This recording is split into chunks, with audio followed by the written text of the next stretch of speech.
Okay, so, well, we didn't have anything scheduled for today, and I thought it was a good opportunity to go back to the stuff that we were already that we already covered, uh, and try to systematize things a bit.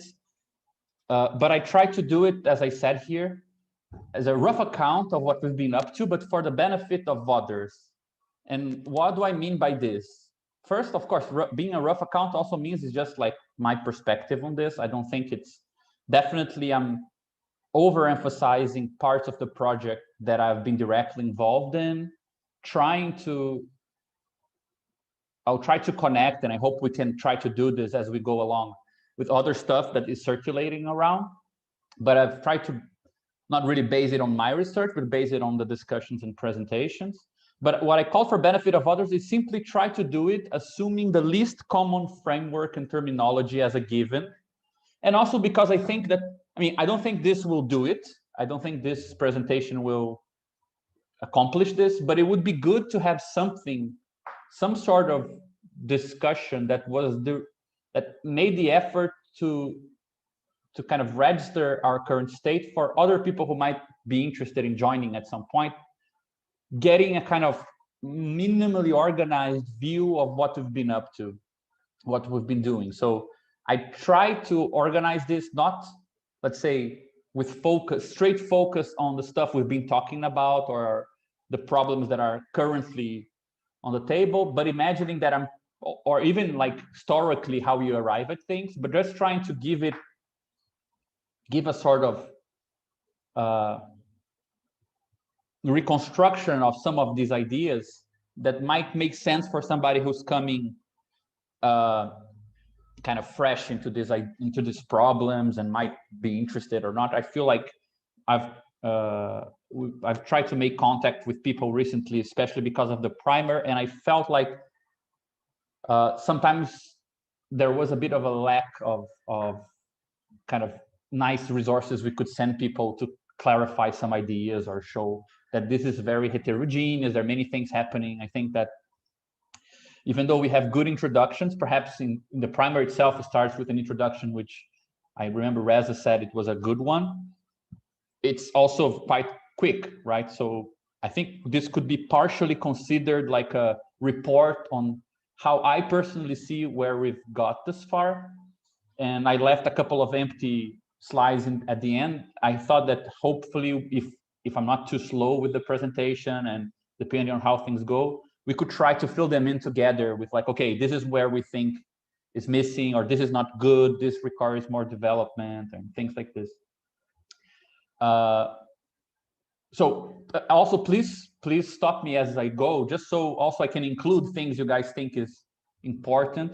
I think that is useful. It's just didactically useful to imagine that someone else will see this afterwards.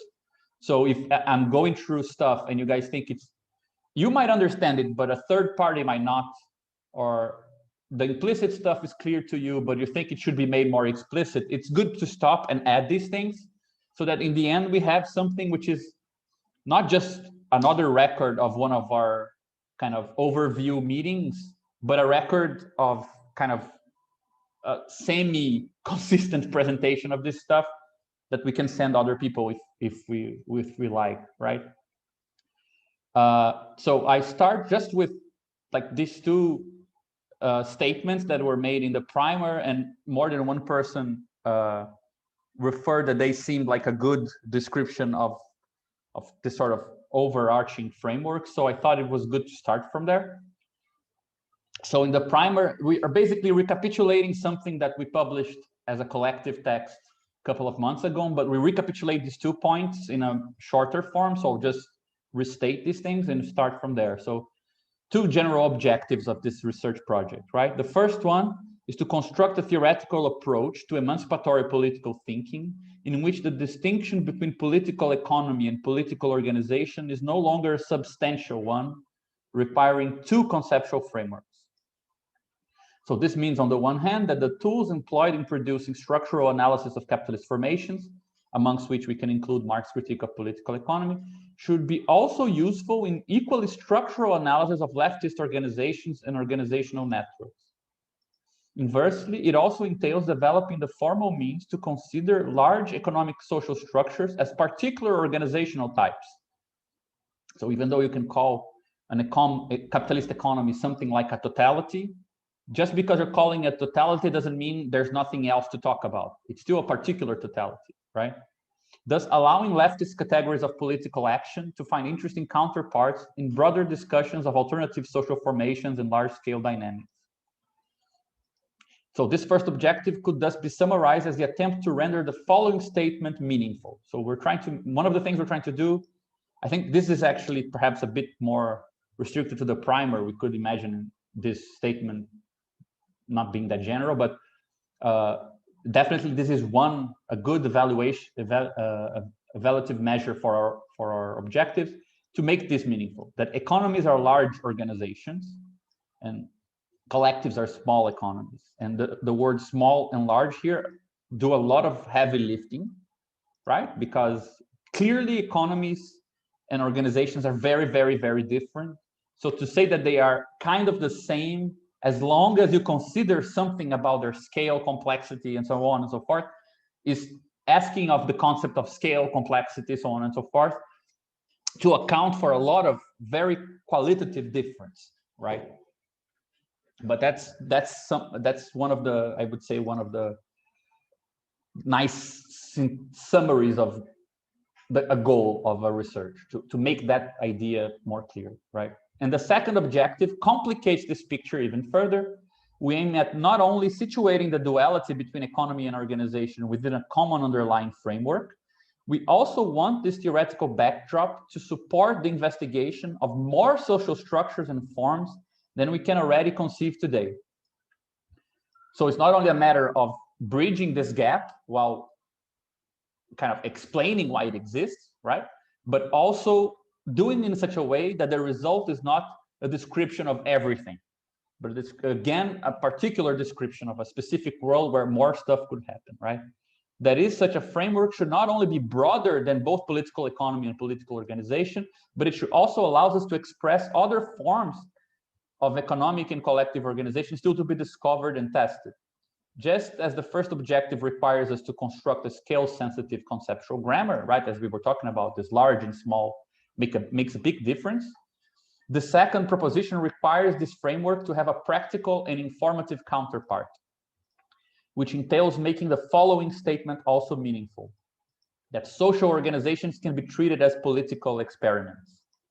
So not only are we bridging a certain gap, are we interested in seeing how economy, the large-scale economies, small-scale organizations can be seen as part of something common, but we also want to see in which way new constructions can be informative of the space of what can be organized and what forms of economic life are possible. So it's not simply, if the first one has a very kind of transcendental point of view or very general theoretical point of view, the second actually requires it to be kind of, to have a hole in it where new information can come and change it from practical experiments, right? And this should be accounted for in this theory. This theory needs to learn something, be able to learn something, let's say. So with this in mind, I think that these are the four terms, right, that are introduced in these two objectives: political economy and political organization, kind of separated in some way. Then you have this theoretical framework, which wants to bind them, but also in a way that allows for some experimental dimension to be anticipated and kind of to have a place for it, right? And I think that with these four terms, we can already describe something that I think is, let's say, more or less the status quo, perhaps, or more or less the place we're departing from, which is pretty much the dynamic between these four terms that I think we can broadly identify today. So in this little stupid drawing here, what you get is that, you start from this schism, between organization and economy. And you can think of it in many ways. There are many names for this today, from the local versus the global, the fragmentary, subjectivized resistance versus the ossified structure, totality, concreteness versus abstraction, whatever you want, but there is some sort of intransitivity between these two things. It's impossible to connect them or to extract consequences from one to the other. Sorry, just bring Yasha into the meeting. Well, the solutions to these sort of problems appear usually by way of going up beyond politics itself, right? So you move to a certain ideological realm where this problem disappears. So for example, if you answer the question, what is politics? You answer it abstract. You know what the political is. You know what is at stake in every politics, because that's the transcendental metaphysical kernel of what it means to do politics. This issue kind of, it remains untouched, but you feel like you overcame it, right? By a very, very general theory. Because you have such a general theory which speaks about all human beings, about everything that organizes political life or something like this, you kind of take a detour and solve the problem by going up, right? Well, what this does is that, well, if you have a kind of general theory of everything here, which explains what is good politics, bad politics, what explains what is at stake in large-scale politics, what is not at stake in small-scale politics, so on, well, there's nothing to learn. So this experimental dimension is pretty much effaced, right? That's why I divided this as if it's a strategy with three terms, right? The schism between political economy and organization is pretty much kept. It's not thematized as a problem. It is abstractly subsumed and resolved by a general theory. It doesn't need to be philosophical. I put it ideology here. I usually put philosophy, but I'm trying to be more diplomatic. And I feel like even if it doesn't need to be philosophical, it can be, for example, an ultra political theory that takes a very particular political process and treats it as the key to understanding every political situation in the world, right? Again, you will keep this issue here of what you could learn from your local adventures in politics about the social structure and what new social structures might change in the way you politically organize. This is kept totally unaddressed. You generalize this new thing, and then there's also no need to learn anything new, right? So again, once you subsume this under theory of everything, there is no need for real political experimentation to learn about what is possible. You can simply kind of deduce it from the stuff you already know, right? So I think that if we go back to those two objectives, this is pretty much the strategy we're trying to work with, right? The schism between, sorry, let me just change color here.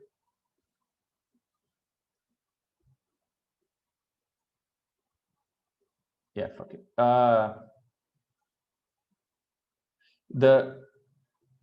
Raquel is joining. So the schism between political economy and organization, it's not overcome. It's not like we want to treat everything as the same. Clearly, there are differences here which are relevant, right? But you see, if you compare with the previous arrow, which went simply up, here the arrow goes down. We want a framework which is capable of deriving why this looks one way and this looks another way.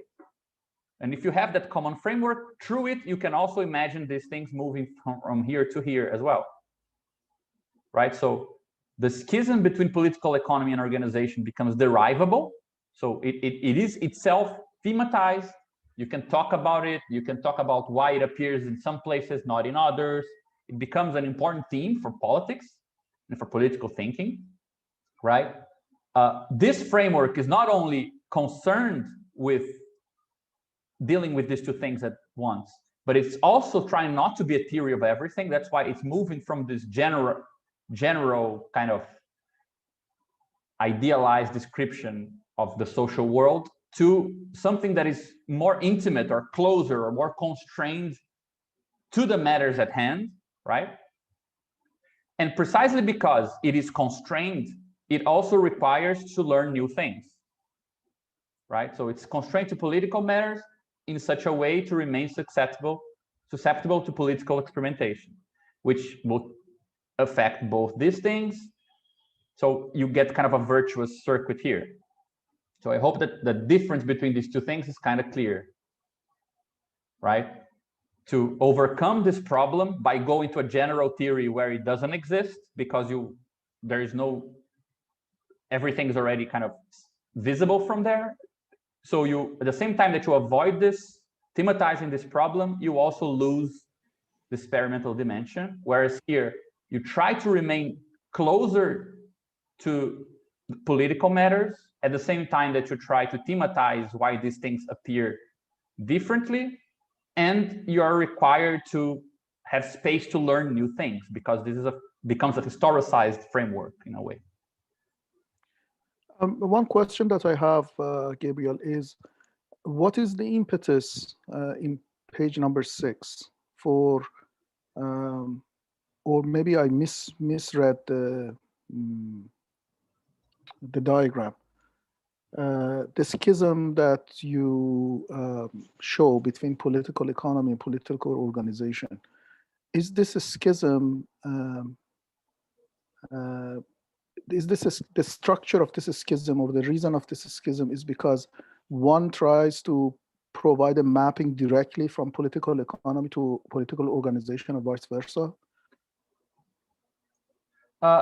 Yeah, what I'm calling a schism is simply the fact that today we have pretty much concepts to deal with this: resistance, struggle, solidarity, group formation, enemy, all those things. And we have a different set of concepts to deal with political economy: social relations, social form, fetishism, different dynamics of economic categories, and so on and so forth. And there is, it's hard to say if you make a statement here, if it can have a consequence for a statement here,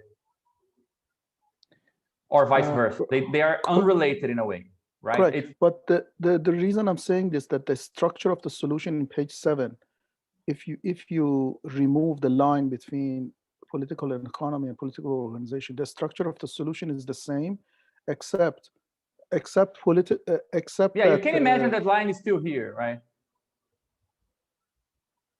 In a way, I mean, these things are still not the same, right? Yeah, but my question was that, as a matter of fact, that you need that line for page 6. Whereas you're saying that that line is an imaginary line. It's because it's imaginary line, and it tries to find, for the sake, because it is imaginary. What do you mean imaginary? This line here? Yeah. Why is it imaginary? Imaginary in terms of the line does not really exist. The only way that it exists is by virtue of having the mapping in a framework. Or are you intending, so let me ask this question, are you intending in page 7 to maintain a line between political economy and political organization? No, let's be very concrete. Let's say the fact that the price of rice in China affects the derivative market in the States, and this has a consequence for housing in the south of the United States. Okay, this is a certain construction in very large scale social phenomenon, right? You construct it with some concepts. To organize homeless people against Wall Street is something that organizers do here with different concepts, right? To the point that when you mention these ideas here, they are pretty much indistinct in a certain way, because there's no way of evaluating that or knowing anything. It's kind of like talking about reptilians and, you know, aliens robbed you of your house. Like, okay, in practice, what's the difference? There is a big difference between this kind of conceptual space and this conceptual space. This exists because these phenomena are different. There is a real qualitative difference between, I don't know, a worldwide crisis and a more smaller scale attempt to organize the, tenants in a neighborhood. But one thing is to keep that distinction as if it was, this qualitative distinction means it's a substantive distinction, because one thing is called like, I don't know, structural flow of commodities because capital is an always evolving form and all the sort of way we talk about this. And the other here is about humanity and solidarity and people are together, which is a totally different kind of world picture, right? So the phenomena are different because they are really different. But do you need to start from that difference and talk about it in such separate ways? Or is it possible to have some framework which explains, right, which accounts for why this is so different from that? These two things still remain different. But rather than simply letting that be, there is interesting, important information about why they are different. And you can do things about that difference. I'm not sure if that helps. Like, I'm not saying it's imaginary. I would distinguish it in terms of, is it a problem of any political area to deal with this? Or is it just a fact of life and just let it be, right? My suggestion is that in the first case, this schism is just kept as is. You overcome it simply by being more abstract. You overcome it simply by going to a point of view where it doesn't exist. Let's talk about, radical subjectivity and how it appears out of people's inner creativity. Well, one person, 1,000 people, infinite people, you can talk about it all in the same way. You're so far away from reality that changes in scale don't matter. You're outside of the world, right? So this is the space where a lot of political philosophy happens. So it's just the solution. This is a detour to deal with this, right? Whereas in this case, this wouldn't be a detour. You're avoiding being that general. You're trying to stay closer to real politics, but inside your framework for dealing with political strategy, political life, different conjunctures, so on, you want to be able to address both of these sides.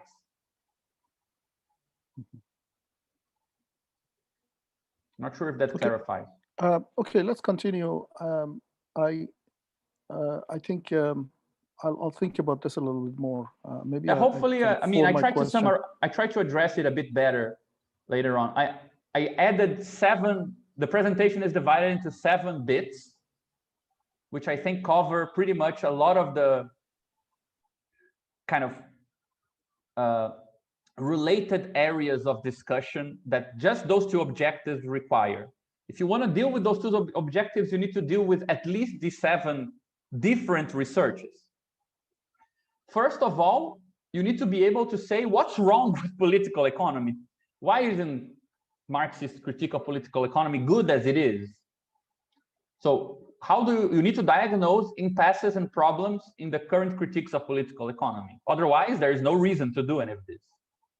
Second, you need to diagnose impasses and problems in the framework for organizing, because if they're great, there's also no need, right? So what is wrong with these things as they exist today? So after we address these 2 things, the third point is, well, is there an account of political economy, of economic dynamics, of social formation, so on, which is closer to this, right? Which is, it might not deal with political organization, but it's already more inviting. right? It's an arrow going this way, but aware that you want an arrow going that way as well. So it's already more flexible to include this.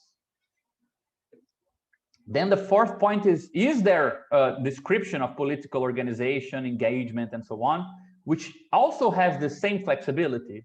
It also is affected by what's going on here. So you can talk about social formation, economic dynamics, so on and so forth. And what you say here affects what you say here and vice versa.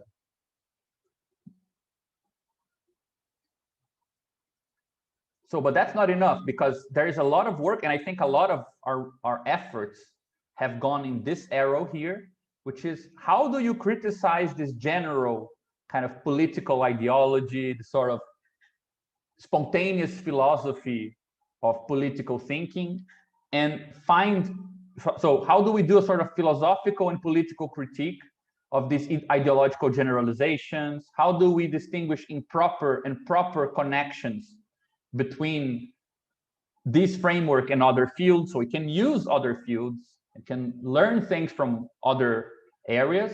But how do you do this without generalizing it to the point that we go back to that previous schema, right?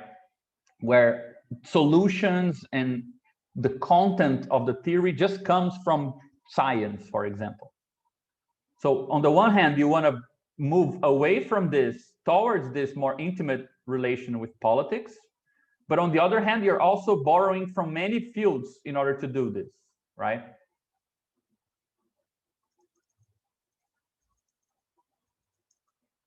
But then that's not enough, because if you construct something like this, well, you have this arrow here and these two arrows here, meaning it needs to have a method for us to learn from real world political processes and their problems, right? So whatever happens in reality must, under certain conditions, affect how we understand political economy and how we understand political organization. And we need to have some conception of how political practices might mobilize this new tool, right? So diagnosing the impasses on both sides, reconstructing political economy in a framework that is already more connected with political organization, but doing the same thing on the other side, finding good resources from other fields to give some flash to this framework, but also keep it intimate enough with politics and the historical conditions of politics today, so that we can learn from real world processes, they affect the way that they affect these things here, right? And that has some comes together with some way of this being integrated into political thinking. It's not like something happening outside that has no practical bearing, but can actually enter into a conversation with how people do politics today. So those are the 7 points that I thought we could try to cover today, like just giving a report on at least how my personal perspective is on where we've gotten with these 7 things. So how far we got with them, right? Does this make sense this far? Yeah. So these 7 Yeah, points I think so. are... Go Go ahead, Yasha. I was just gonna ask where the, I guess, idea. Sorry, I missed the first few minutes of political framework fits in between organization and ideology. Yeah, it's a good. I have no idea how it fits between this and this. Yeah, I'm trying to get a better understanding of what you mean by framework exactly here. Yeah, I think it's something between theory, between, you know, a bunch of good tools to do things. I didn't really know how to call this. I think, let me give a concrete example of why I think, what is a different, why this is a good thing to call a framework rather than, for example, a full-fledged theory. You want to be able to, for example, under certain conditions, you're organizing, but you don't know why. You cannot explain the world you're organizing, and that happens 99% of the time.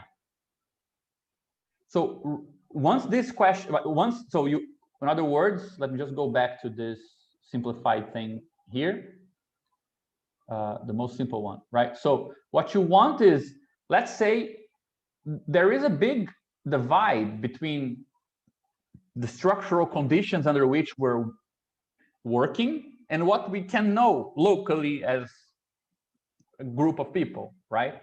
So let's say a question arises as to, what do we need to know in order to make some decisions or to move further, or if it's okay to do this or do that, right?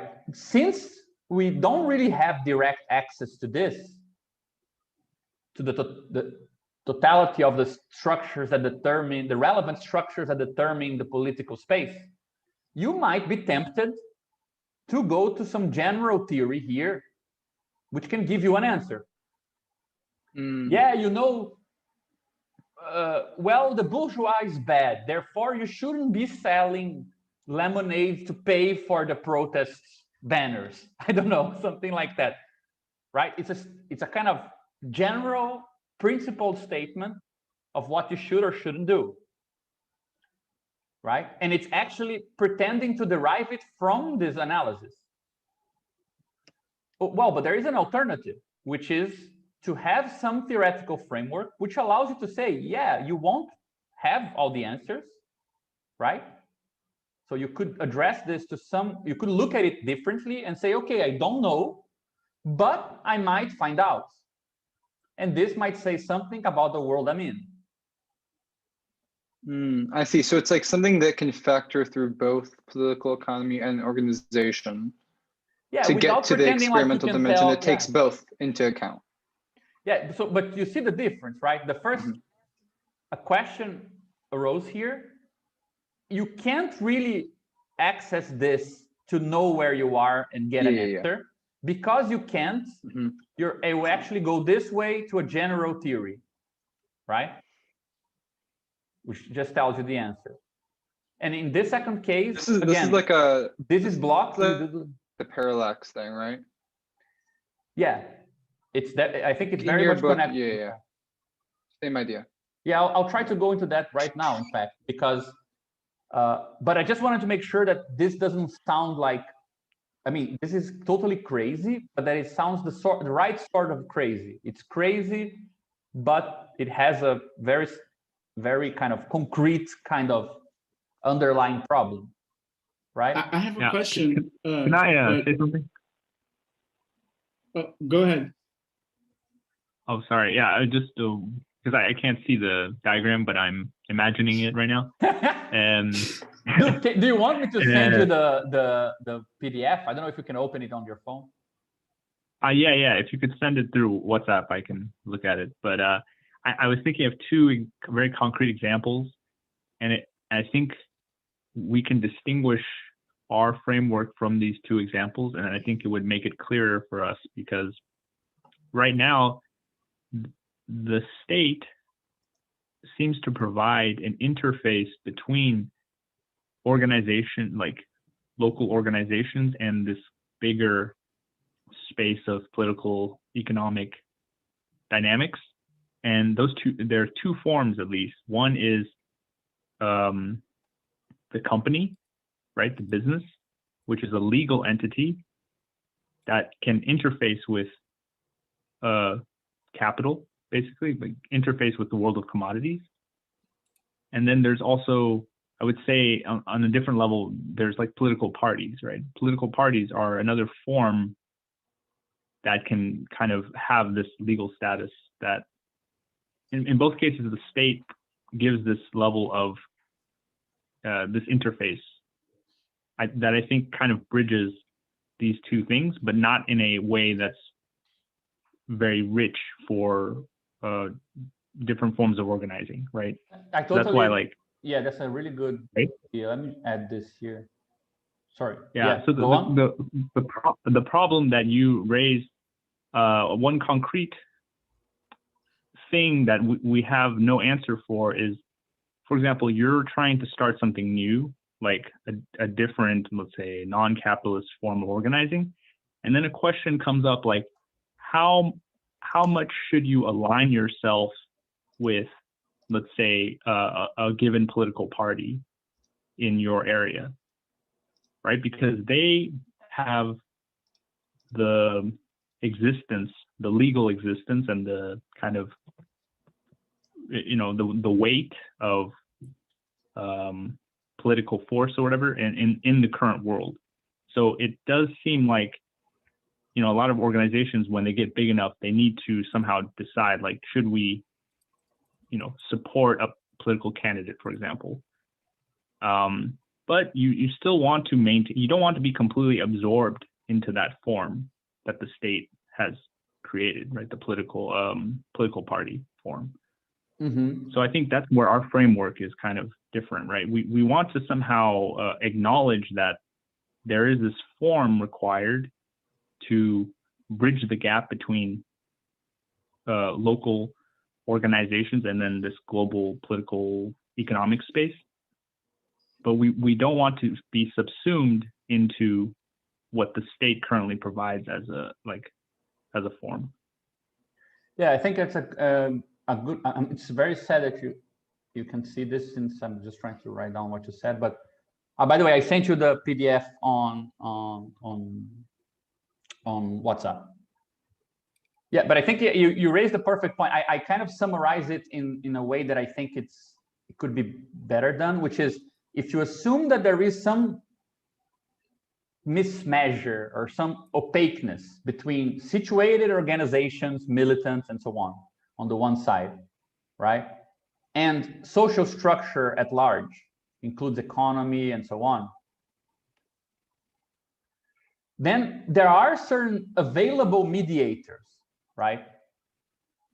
So the state is a mediator. It can give off information that can tell you how to act on your share of the world, right?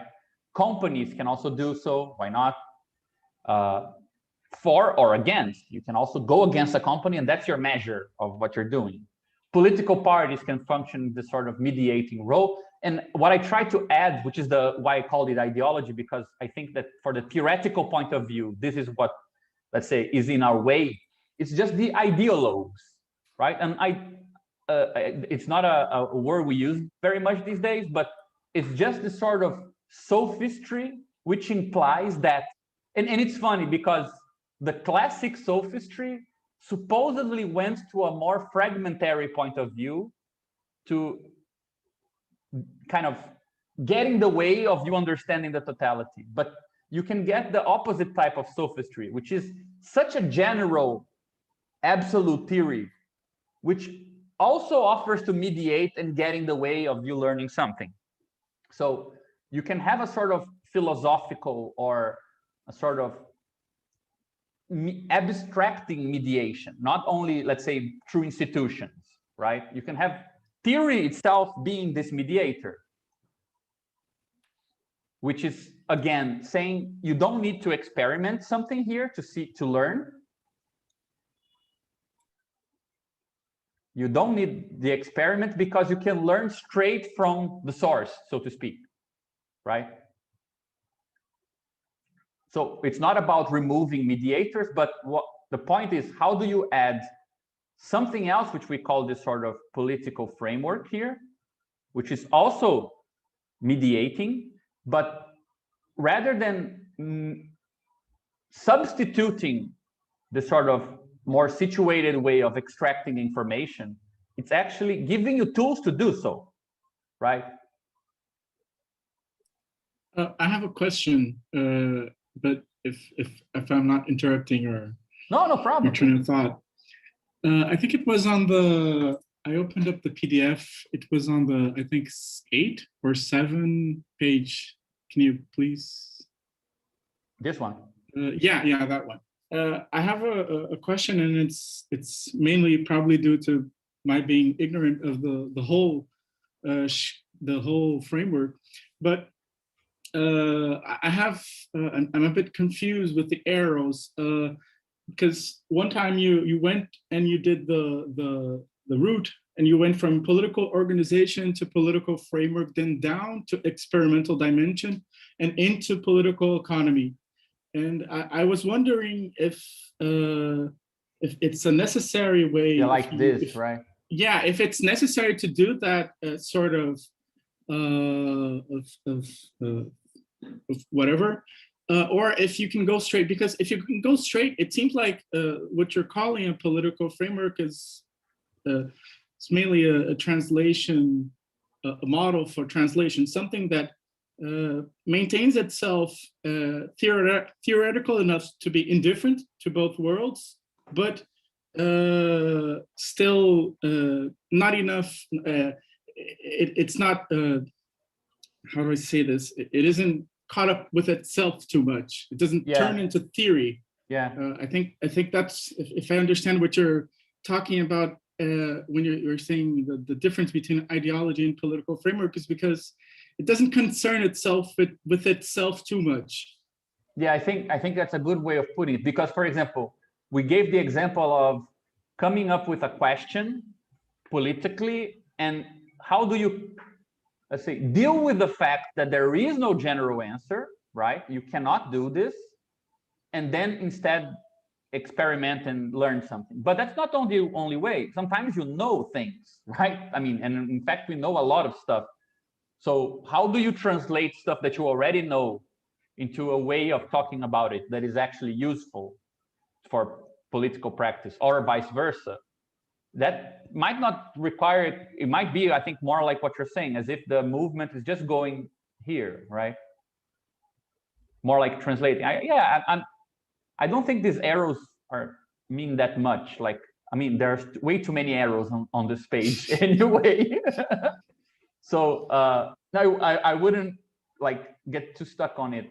Also, because I think that this is just to introduce, let's say, I think we should just take from this that there are many tasks just to maintain that freaking objectives, right? It's just to show, like, yeah, if you want to go this route, you need to do a lot of stuff at the same time, right? But I don't think that it says very much about the end result, how things relate, how you would name things. I think this is really just to try to introduce the problem, right? But I do think that this, sorry? It seems that the most crucial aspect is to find a unitary framework. So it's less about the framework and more about the unitary. Because even if you take political parties or companies, like, you don't need to have a economic theory to write about how business should work, or you don't have to have a full state theory to be a political militant in the parliament and things like this. And I think that the effort here is to have this theoretical framework that solves both sides. Like, the more structural, it has like concepts and notions that enable you to understand what is going on in the like deep social level, but at the same time address like concrete social, like concrete practices, local practices, like a theory, like a political theory, like a political theory of the state that has concepts like the people, but also like adversaries in a political conflict. So like, I think that this is it's a unitary level. Yeah, I think that if you plane. Yeah, I think that the strong word, that's why I think framework is more important than theory. Like, it might be the case that when you achieve something like this, what is a meaningful statement in this framework it's not that theory laden. It might be something like, for example, a meaningful statement we already know that this theory wants to uphold is, dude, you don't know. Like, should we do this or that? What does the Lenin oracle tell us? I don't know. Like, that should be a meaningful statement. It's not a theoretical statement in the sense that it's explaining causes and effects and clarifying the world. On the contrary, right? It's just saying that lack of intelligibility is rational. Mm-hmm. So I think a very important. Sorry, finish your statement. No, please. I think a very important statement here is that political framework does not foreclose access to experimental dimension, whereas ideology does. Yeah. So the experimental dimension remains a pathway for the political framework in order to develop abstractions or tools otherwise directly from the experimental dimension. Whereas the difference ideology is instead of getting those abstractions from experimental dimension, they are trying to abstract the concepts from directly from political economy and political organization to a higher level genre that would contain both of them. Yeah, so I think that is exactly that is the structural difference between political framework and ideology. Yeah, where their abstractions are coming from. Exactly, I think so too. I think that it's where the abstractions come from, and the fact, I mean, if you take these arrows here, right, they all point the same direction, kind of. This is unconstrained, right? This is what everything points to, and then it constrains this. You don't need this. Whereas in the other case, it's very tense, because on the one hand, these things are changing all the time, right? And you need to be, this is kind of, these three arrows for me mean something like as close as possible to. So if in reality you don't have knowledge, the proper statement you want to make is, we don't know. Not substitute this we don't know for well, but according to human nature, we know this, right? So I think it goes exactly with what you were saying, this idea of, it's a framework where it might be theoretically poorer than what you could more generally say, but it's theoretically poorer, but better placed, right? As you said, it's better placed at least to consider abstractions coming from, to being formed by other things, right? Mm-hmm. I think it's also good to emphasize that this experimental dimension is not like purely a scientific one, right? Yeah, I think that's something that comes out of this like parallax relationship between political economy and organization, that there's going to be like contradictions that come into play from there. I think this is also the reason why we're interested in all these like weird logic stuff, right? Because we already have the intuition that like the predicates at play here don't follow like classical logic rules. Yeah, and I think that this is crucial, because I think you should read this arrow here, right? This third arrow with the second, because if this second arrow didn't exist, so if you could just make these general statements from a very strong kind of general philosophy point of view, then this thing here would, the meaning of experimental would also be very general. But because you're first trying to be as close as possible to what is politically rational, then what this means will also be as close as possible to what is politically relevant in terms of experiments. So this is a big question, and I would say that this is one of the biggest questions, in my opinion. How would we define, in a strictly or very intimately political way, what we are calling experimental here? Because definitely there's a lot of inspiration coming from the field that has the most fully fledged theory of experimentation, but that's not what we mean, and it's not science. And I think that here, for example, we actually had the good luck of being informed from very early on by the fact that experimentation is actually quite equivocal in its meaning. There is artistic experimentation, and I mean, Caron always brought concerns coming from the static level. Psychoanalysis is concerned with the experimentation in other fields, more subjective, libidinal, or whatever. We are also interested in scientific experimentation, so it's hard to simply have, again, a theory of everything that explains what historically specific experimentation politics would be. So I think we're kind of covered in not simply borrowing metaphors from science and solving it that way, right? But just so we can move on, I hope some of these ideas also become a bit clearer as we go. I tried again, very personal. I think if you guys have other ideas, I can add them to the slides. But I try to define kind of a couple of diagnoses on impasses in the critique of political economy today and impasses in problems in organizing today, right? So what's wrong with the current approach, the critique of political economy? Let's use this instead of the. So I think that a good kind of a very direct, I mean, actually we have a very contemporary example of this.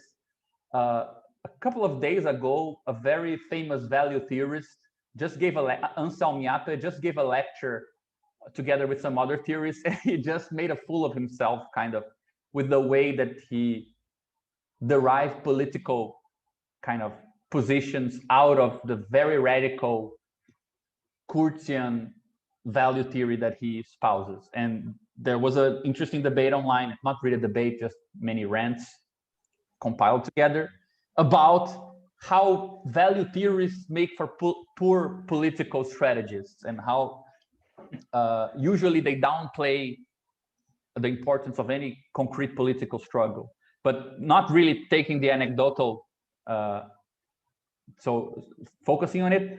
For example, you find Zizek has this good analysis somewhere about this sort of parallax between value theory and class struggle in Marxist politics. By parallax, he just means that it seems like if you give the proper, not too little, or not exaggerated, but if you give the proper kind of emphasis on value theory, on the fact that it's not just an economic description, it also has broad social consequences, that it describes something like the sociality in a fully fetishized class society in late capitalism.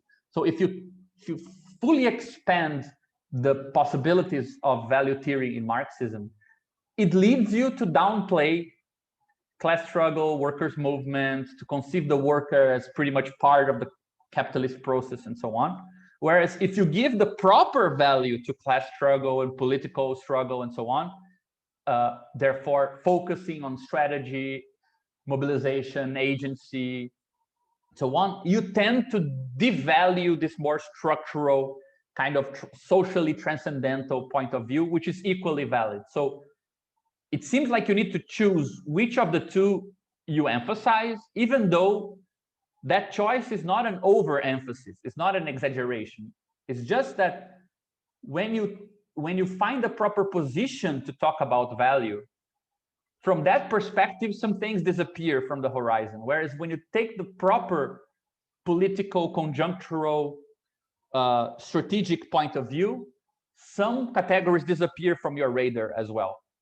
So Zizek calls this a parallax, following Karatani, right?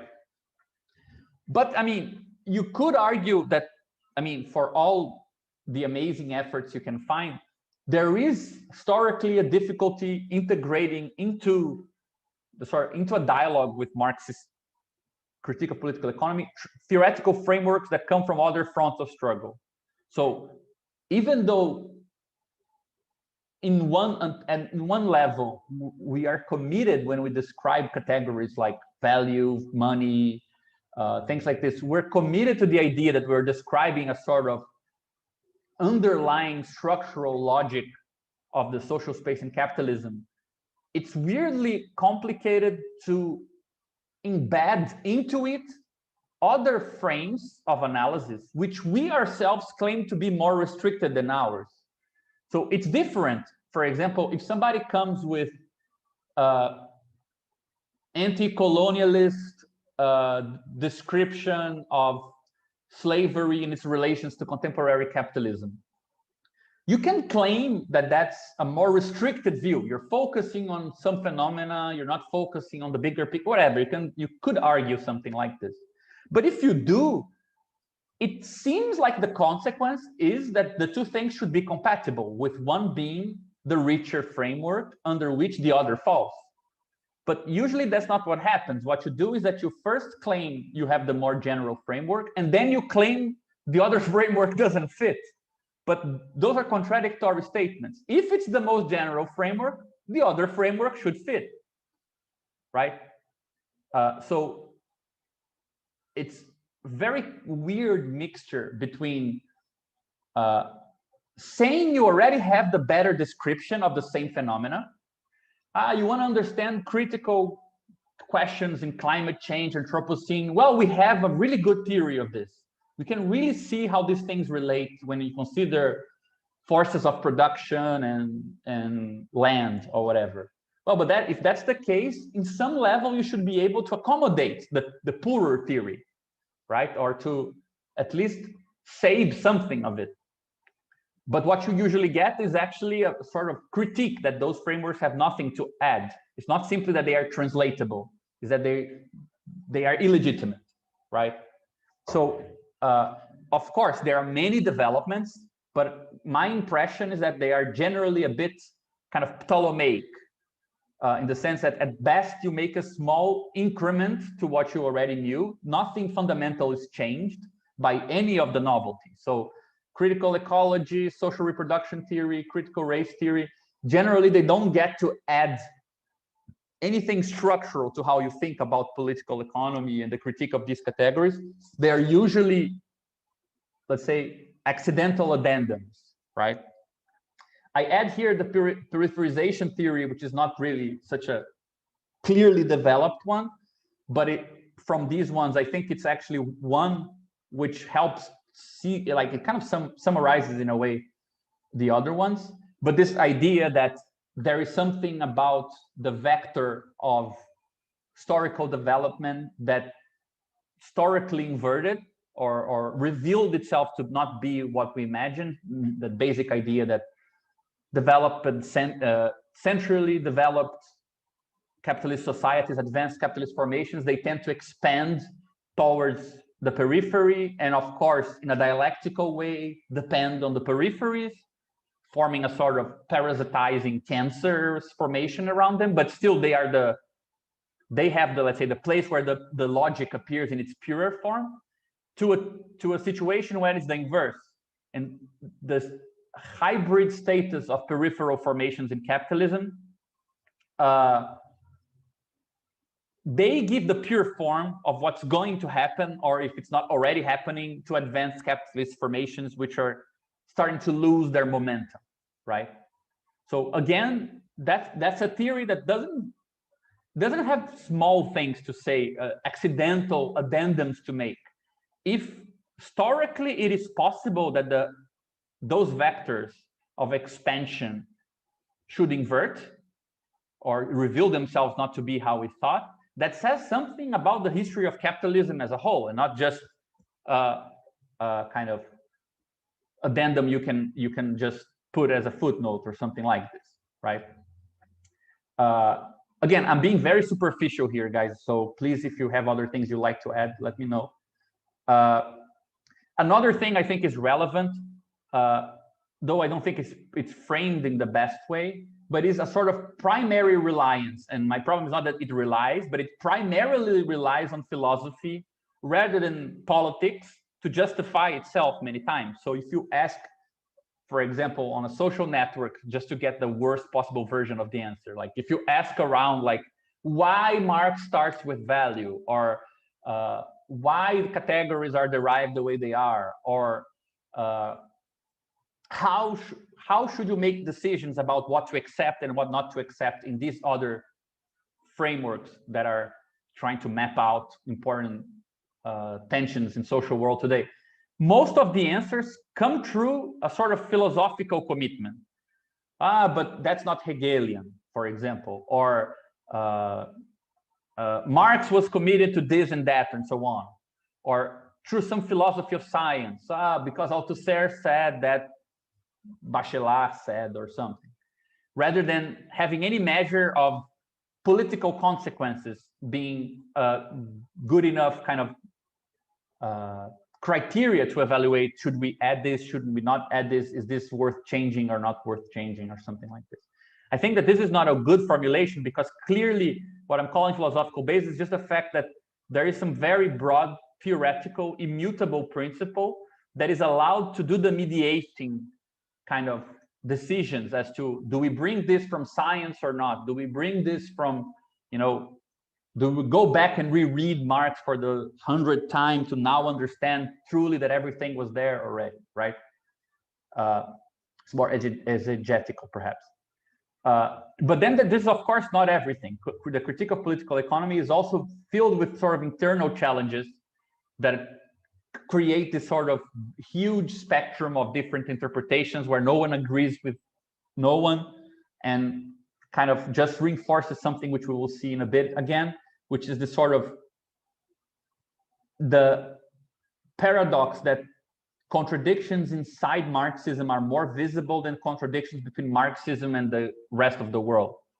So the contradictions in readings of Marx are more visible than the contradictions between Marx and actual social structure, right? So just to kind of name the usual suspects of sort of challenges to Marxist interpretation of political economy, you have the whole debate on what is value, what is the status of value, and what is the status of abstract labor, and then you get like 10 interpretations of, is abstract labor a mental abstraction? What does real abstraction mean? Is labor a historical category and not historical category, and so on and so forth. You have the related argument that we live under a crisis of the measure of value, because labor is no longer used in such quantities in such way that labor time can serve as a measure for magnitudes of value. Therefore, value is unhinged from its determinant. It can be susceptible to changes in erratic, chaotic ways, or that therefore the theory is no longer valid, and things like this. You have more, for the nerds, you have the transformation problem, which is a 100-year-long debate on, well, Marx introduces the concept of value in one book, but then he introduces a new concept of price in the third book, and these things don't match. How should you systematize his theory of capitalist dynamic to explain why prices are the output of a certain dynamic, but values are the input, and so on? And there's a big debate there as well, which I think goes through some other very profound issues, but just to be very vulgar in the summary. The whole issue with the tendency of the profit rate to fall, is there an inherent limit to capital? Is there no inherent limit? Is it fully capable of absorbing anything that comes in its way and self-reproducing or not? It's again a big point of debate. I added this here just for romantic reasons, but at once in the past, there was something called the transition problem that nobody else talks about, which is how do you pass from a capitalist society to a socialist society and then to a communist society? But again, it was a big debate. What does this mean? How should this be done? And from these problems, in a certain way, it was the problem that kind of brings all of these together. Because it also had that kind of nice flavor of being a strategic problem in some level, right? What institutions need to be dismantled and what sort of provisory structures of power should be in place so that certain fundamental things can change. How do we measure if they changed? What should we consider as a acceptable form of kind of dictatorship of the proletariat, as they used to call it, and so on, right? So I don't know if anyone wants to add anything to this, but I just wanted to point out with these points here that there is something of that schism we were talking about, right? There is something about expansion and revision that is problematic. That there is some sort of ideological backdrop which we bring up every time something doesn't really seem like we can decide based on the conjuncture and novel informations, right? And this sort of inner impasses, which show that there is also more stuff to know. It's not, everything is not settled. There are some aspects of, for example, reading Capital that are quite clear and quite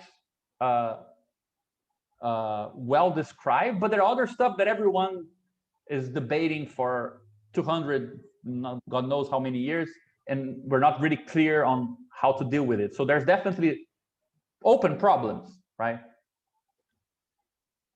I had two things I wanted go to ahead. just toss in real quick. I think the transition problem and its disappearance is interesting in terms of our theory, because a lot of the reasons it disappeared was like the experimental space of the new economic policies and everything that came. That was the experimental terrain to where that like conversation a lot of times like was actually interesting. And as that kind of withered up, there was no real basis, at least for an interesting conversation about transition. It became more abstract. Yeah. The other thing I just wanted to add that kind of, I think, connects bullet points 2 and 3 is just that like in the States, and I think it's the same for a lot of places with a very militant right wing, things like critical race theory and social reproduction theory and its linked to theories of gender are what are most under attack by the right wing. Like they're not, they use Marxism as like a bogey monster, but they're not attacking Marxist theory. They're attacking critical race theory and gender theory.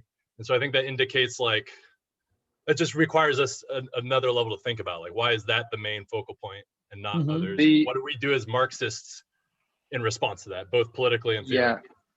Yeah, adding on to that, a lot of them think that Marxism is the basis of those as well. That's like how they frame it. Yeah, I love that our political enemies are always more optimistic about what's going on than reality, right? Because exactly, they think we already integrated all those things into some sort of, you know, translatable framework, as we were talking about. But in reality, there is no such thing, and we're all lost. Which is in itself something I think I could have added to the next point, but I didn't. But I think this should be added here somewhere. Let me just go over the points that I added for, again, to make us even more depressed. What's wrong with our current approach to collective organization? This is already wrong. My title is wrong because, of course, there is no one approach, right? There are many approaches.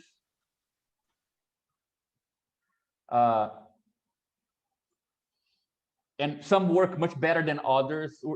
It's the field where you're bound to be very unjust when you try to talk about it, because political organization is definitely much richer than critique of political economy in terms of the amount of little practical kind of ways of looking at politics that have been developed throughout the world. And you have, I mean, I would say that the critique of political economy might be the heritage of like 300 years, but the collection or the treasure of ideas for political organization is like the history of many thousand years, if you want.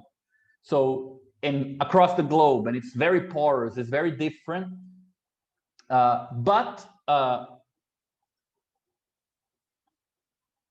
So you're bound to be unjust when you say that there is a problem, because there's probably somebody in some group for which this is not a problem. And I've been revising a lot of my universal statements about issues in politics and the left after I've started getting into contact with these guys called Seco Cezola. I'm pretty much convinced they have everything figured out. So so there might be no problem with political organization, but assuming that there is, and that, I mean, we can still go in this direction and ask certain questions, right?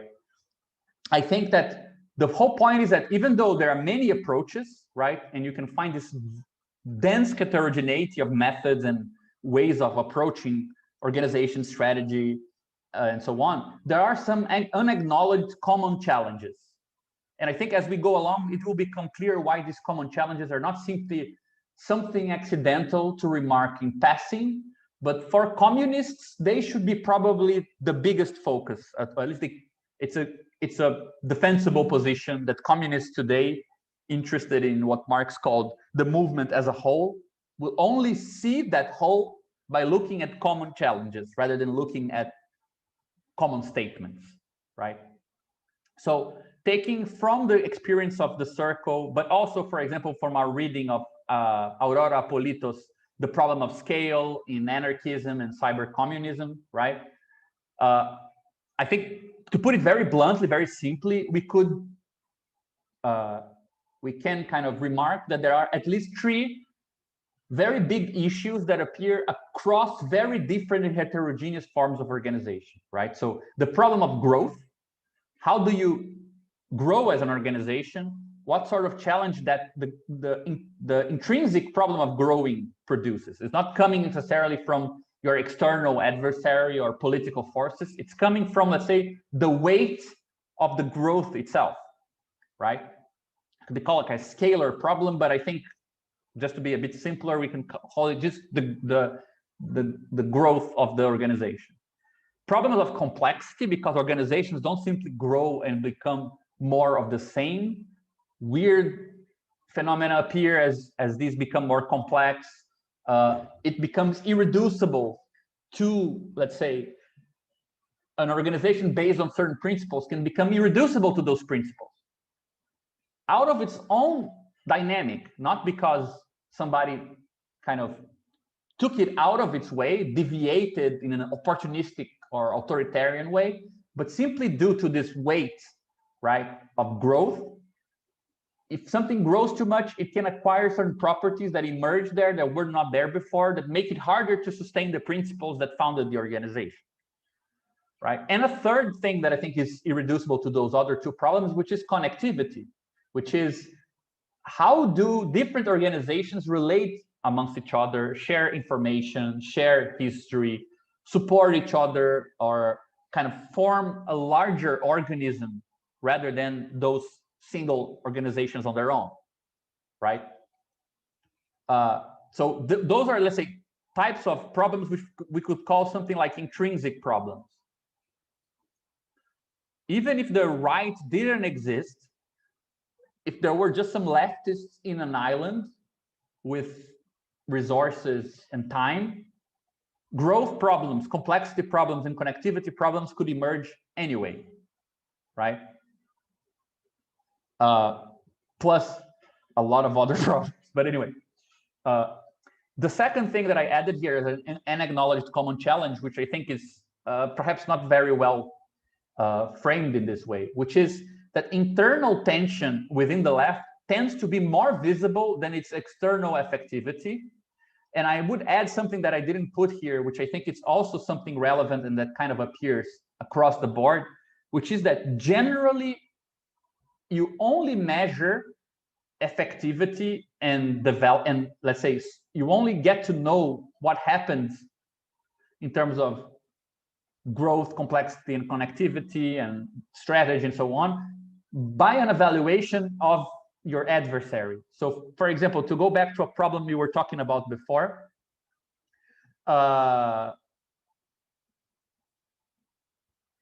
for example, if the right wing in America thinks that cultural Marxism is kind of spawning gender theory, critical race theory, and so on and so forth, that fantasy that we are already unified substitutes and kind of fascinates to the point that you don't need to actually do the work of unification because in some phantasmatic level that already exists, right? So there is this kind of weird measure of our existence by the resistance of the other, which I think it's something nice that Marcuse once wrote about, a sort of symptom of what he called, let me just see if I can add this here, counter revolution without revolution,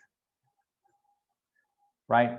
This idea that you can have a right wing kind of status quo so excited and mobilized that very small things produced by the left get very big reactions, and you measure yourself by those big reactions to assume that you're actually at that level of political effectivity, right?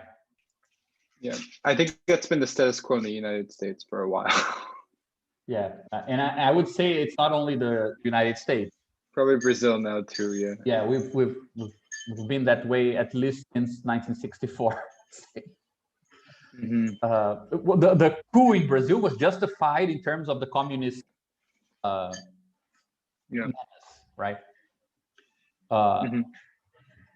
Which we were nowhere near. But anyway, so I think another kind of set of problems that again are kind of common challenges, but these ones they're not really intrinsic, or they don't appear in this particular way, which we can call just problems that emerge from continuing to do things in the way that we used to when the ground changed or is no longer there, right? So new social contemporary, actually there's two social here, just try to emphasize how social this all is. So new contemporary social conditions. I added a bunch of terrible situations here just to contemplate how different the very meaning of organization might become in a kind of contemporary scenario. So for example, new situations of how do you call this, like work journey, and the new divisions of what is work time, rest time, leisure time, if you guys remember what that means from the distant past. Those affect the relation between time for militancy and activism and time for work, and how these things become kind of mixed together at the same time. One thing constrains the other, right? I think that social reproduction theory in Italy in the 70s made a very clear case for what this meant, because the moment that this doesn't simply appear in the sense of, well, we need to fight some new law that is changing our conditions of labor, but the fact that the changes in the condition of labor affect the condition for activism. So the poorer people became, the more they relied on a common kind of communitarian structure, which was pretty much something that was left to the women. Therefore, the women couldn't join political meetings, and only the men went. So the gender divide became much clearer in politics, precisely because of the way that unpaid housework became much more emphasized and needed in a time of social economic crisis, right? So on the one hand, you want to increase militancy in the time of social crisis, economic crisis. On the other hand, the crisis itself will kind of filter, because of its own economic structures, who gets to do activism and organize and who doesn't, right? Or changes that scenario. What I call social dehomogenization, or it's a thesis that a guy called Oscar Negt developed, but you find it in Brazil and other places, this idea that there is an increased break in a sort of underlying basic public sphere, which makes it so that the discourses and ways that you organize your kind of life world become more and more atomized, don't really cover the social space of your neighborhood, your city. So you get a sort of fractured social space where things don't get to transit or circulate in a sort of common public sphere and acquire more power, acquire more kind of social effectivity. The social space is kind of fractured due to underlying economic problems as well. The crisis in cognitive mapping, which we kind of addressed already, this idea that the more complex the world becomes, the harder it also is to map the causes and effects behind structures that intervene in daily life. And this sort of obscure or intransitive gap between immediate social experience and kind of transcendental social structure affects your capacity to map and situate yourself in this bigger picture, right? Then the crisis in, I call this crisis. Sorry, yeah. Quick question: Would you tie the crisis in cognitive mapping to like capitalist realism? Seems like a similar. Yeah, I think that the capitalist realism is a conjunction of these two theses here, because it treats kind of the end of the future as our inability to imagine, right? Personally, I don't like it very much, but I think it's cool. But I mean, it's useful in some sense. But I think you can derive a stronger thesis from this other two, because as we were talking about, this difficulty of mapping is not imaginary. It's real. A very, very complex world where a lot of things are integrated becomes a world where it's very hard to come up with, let's say, small mental schemes that give you the big picture, right? So the big picture gets kind of obscured, not because somebody told you not to dream, right? But because something really changed. So there is it's the world itself, not just what's possible, right? Yeah, it's not just that we were told by the hegemonic discourse not to dream of better futures, but actually that even if you tell somebody about a better future, it just looks far-fetched, like a fictional narrative, because nobody knows how to latch it back onto social reality, right? And so just to conclude, to show how we could arrive at the capitalist realism theory, this crisis of futurity, I didn't use the crisis of the future because definitely the future is there, but that Bifo Berardi guy, Franco Bifo Berardi, I think he coined a good term with this, which is not so much the future as the forward arrow in time, future, present, past, but futurity as a sense of you can turn this into a place that you can use, right? So you refer to the future, and that has effectivity. For example, when I tell you something like, I'll pay you tomorrow, it's not about what will happen tomorrow, it's about what you're gonna do for me today, right? You're gonna give me some money now. So the crisis of futurity is not about what waits us in the future, it's about the connection between whatever, it's about how the future is a place for us to use in the present, as a sort of kind of mediating temporal term. So for example, it's very hard to extract sacrifice or to solve conflicts or to postpone conflicts between, for example, different political fronts if you can't count on a future point which you say, well, when that point comes, we will solve this problem, but therefore we can live it for now. If there is no futurity, so if that future point is not an effective point you can count on, you cannot let that problem go right now, right? It's like a credit system in that sense, like, I'll give you credit, I don't agree with you, but we'll work this out once the revolution happens, right? Well, if there is nothing in the future in terms of revolution, then there is no future time when we will sort it out. We need to sort it out now.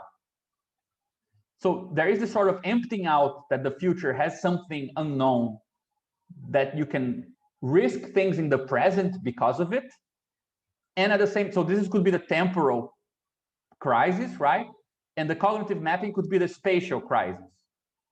The world is too big for me to navigate it and kind of mediate my immediate behavior based on the totality.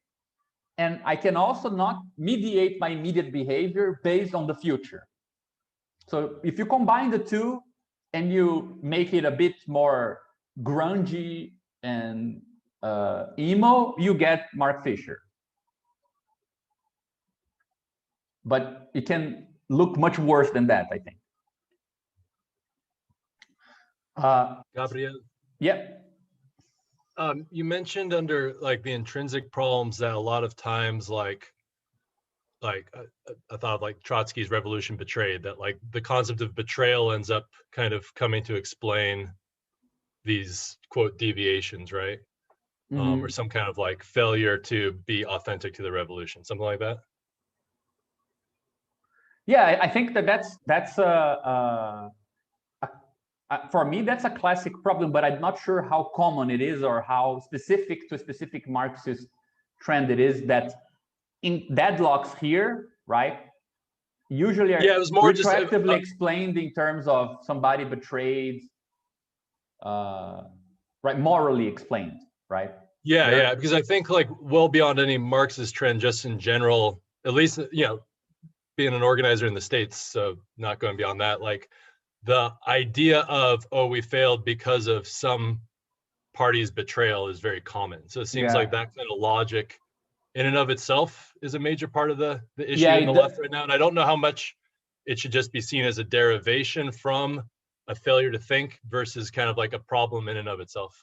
Yeah, I was also commenting on that because it also seems that it's maybe a meta problem or like a problem at the level of the framework of normally you have these sorts of gaps in the approaches to political organization where different approaches, say, you know, like electoral politics, will see maybe revolutionary, like insurrectionalist politics as irresponsible, and vice versa. The other ones will see them as reformists. So there's all sorts of splits that I think have to be solved at the level of having like the framework in which you can also derive those positions as kind of like choices. I think it's a really good example. Yeah. I would say like this appears as choices that people have to choose within the space and ways to divide it, and then it becomes clear why these perspectives are so incommensurable, but they are not intrinsically so.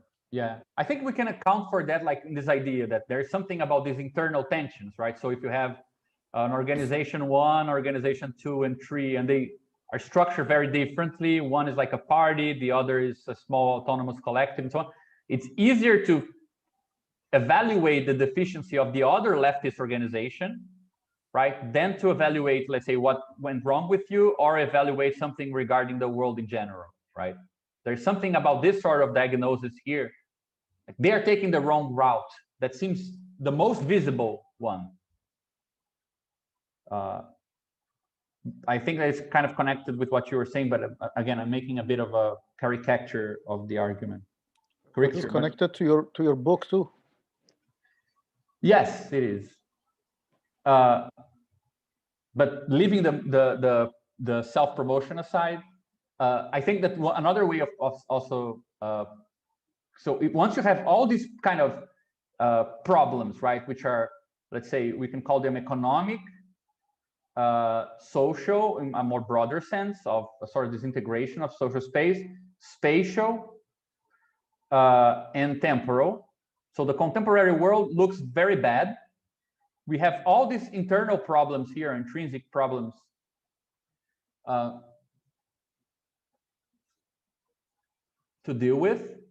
And then the available solution seems to be either to rely on a saturated canon, meaning the solutions to all of this will come from the solutions given by previous movements. And of course, the more you can choose what is your preferred canon. Latin American struggle in the 60s, urban fight in Europe in the 68, 70s, Leninist struggle in Russia in the 1920s, Maoist peasantry in the 1950s. I don't know. You can choose your canon, but the fact that these conditions are different separate you from it. Actually turn that canon into something that is slightly saturated. It doesn't necessarily have the language to account for what you're going through because it wasn't developed in that context, right? It didn't have to name the things that we have to name. Or alternatively, you can politicize alternative frameworks, which are not political. So for example, well, if I need to solve all these problems and I have such a fractured and problematic political field, I can look to solutions in philosophy. So political philosophy will tell me what's common below all of this. Or you can look for science and try to turn Marxism into a scientific field which can derive the correct position kind of outside of these different situated positions. Or you can do as many have been doing, go to anthropology and think that some other guys will save us from ourselves and so on. So art for a long time was also a sort of resource of strategies to solve political problems, right? So you can either go to previous canon from the left, or you can look for, let's say, non-canonical, but also kind of extra political approaches to all of this, right? They ultimately substitute coming up with a political framework that can deal with all of these things. And finally, I think that what we said in the beginning, of course, there is a lot of plurality. There's definitely many, many ways of organizing, but it's still very relevant that this kind of heterogeneity does not yield a global cohesion or a sort of accumulation of forces. So, for example, you can have a very interesting popular movement of the Gilets jaunes who are struggling under banners that concern work, employment, increase in employment places in Europe, and a climate change, which is also interesting movement, which is claiming for degrowth and therefore restructuring of industrial kind of complexes, which might lead to decrease in immediate job offers. And those things don't necessarily accumulate, right? One of the ways we discuss this,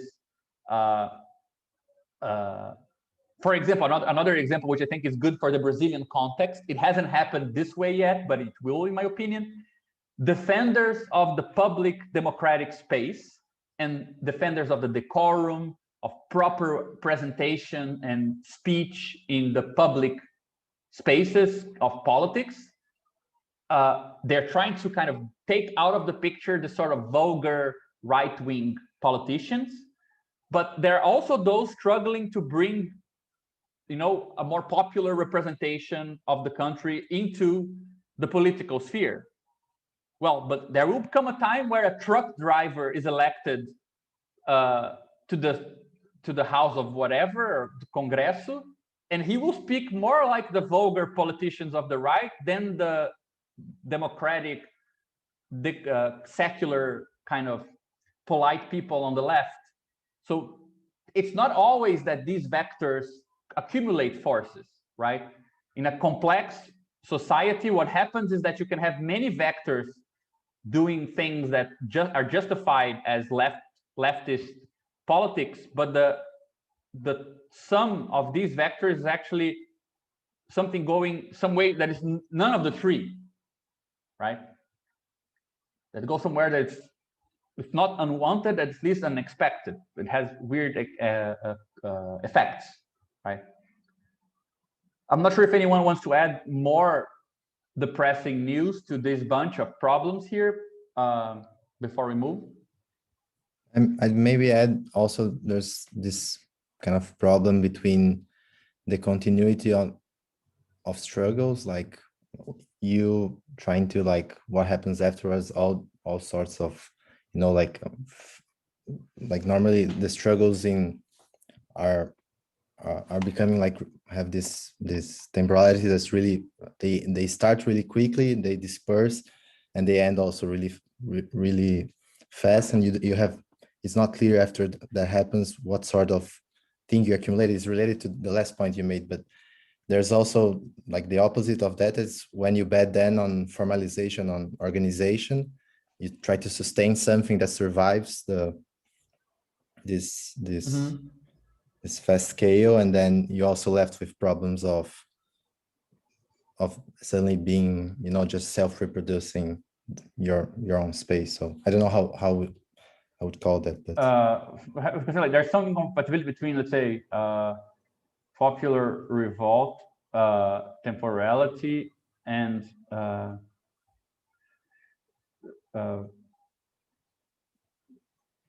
consistency of I don't know, structured organization, something like this. Yeah, it's something like that.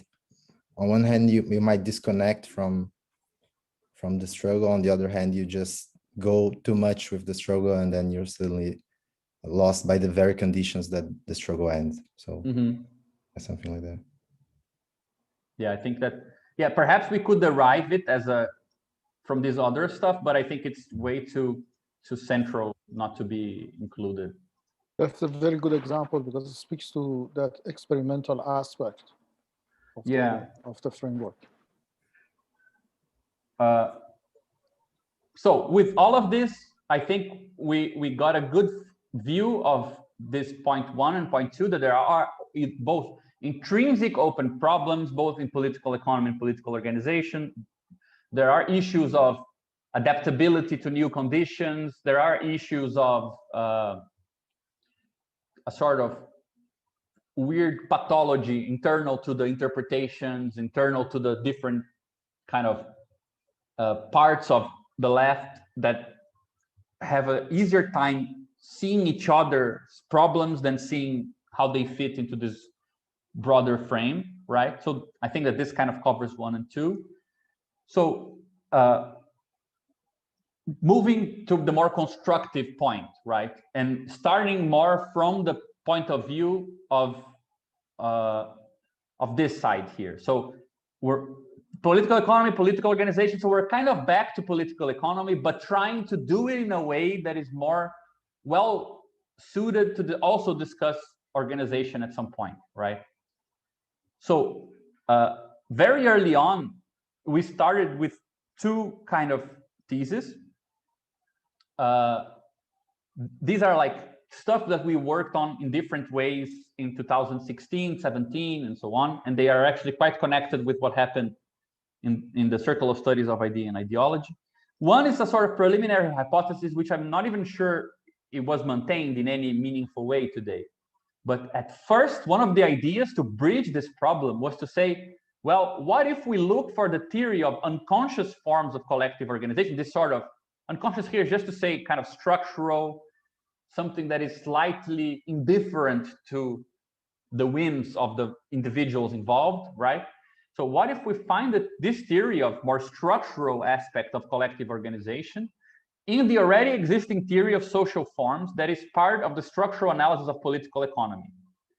So what if we look at value theory as if it is just a particular theory of something which also has to do with localized political organization?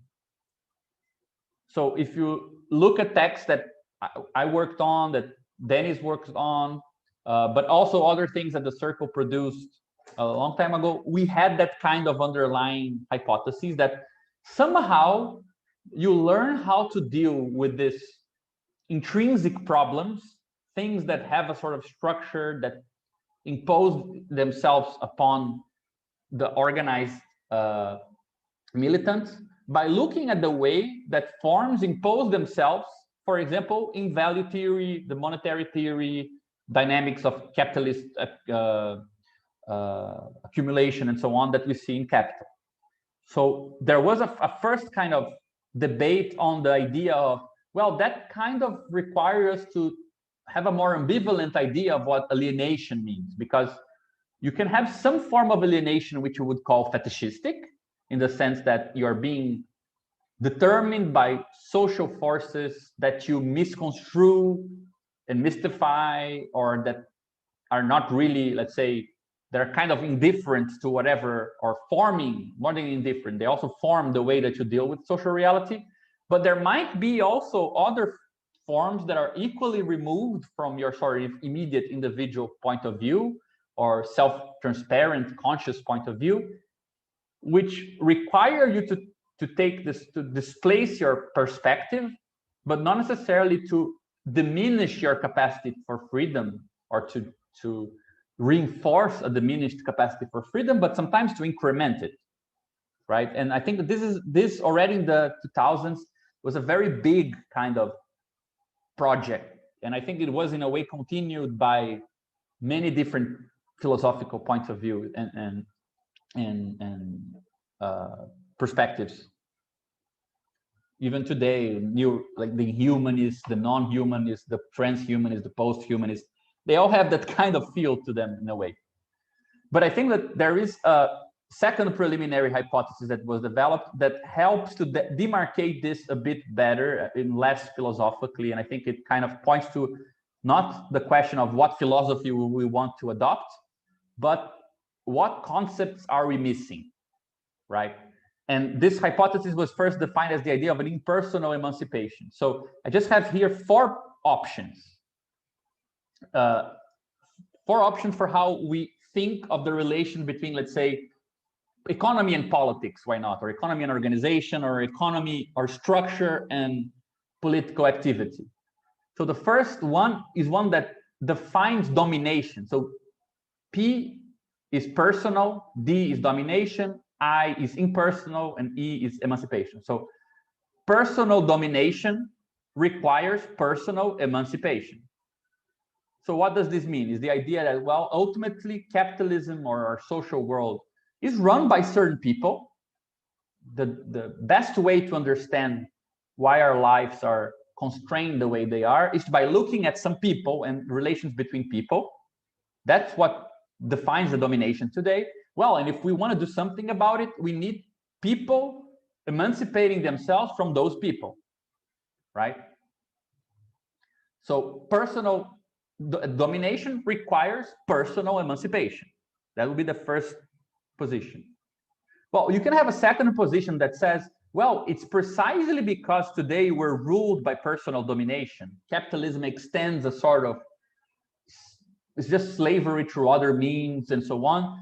It's precisely because of this that we need to espouse a more enlightened point of view, where we uphold a more impersonal form of social relations that do not discriminate people based on color, gender, and so on and so forth, that privileges a more scientific point of view, a rational point of view. So it's abstraction saving us from this excessive concrete relation, right? But you can have a third position, which says it's actually the inverse. The world is ruled by abstractions. It's ruled by an impersonal form of domination. If you look at people, you don't really see how this world is structured. Relations between people don't really disclose the structure of the world. You need to take a sort of more abstract point of view to see the structures that truly constrain people. And precisely because abstraction constrains us, we need to fight for more concrete ways of being, more immediate, less tainted or instrumental forms of relation. And that's, let's say, the strategy we should focus on. The emancipation should be focused on the immediate relation between people, precisely because capitalism is based on mediated relations between people, right? So the whole project, and this is why I think it's a good way to situate, is to develop a fourth position, which is not easy to find, as already developed, and that takes something from all of them, in a way. So the first thing is that it takes from position 3. It says, yes, you're right, that there is something impersonal in the way that capitalist form of dominations work. You shouldn't simply look at relations between people to see the most intelligible description of why the world is the way it is. So yes, we need a theory of impersonal domination. It takes from position 1 this arrow here, because it agrees with the idea that you should fight fire with fire. Well, if this is personal, this should be personal. It should be fought in the same level, so to speak, right? So it says, yes, we should be fighting on the same level.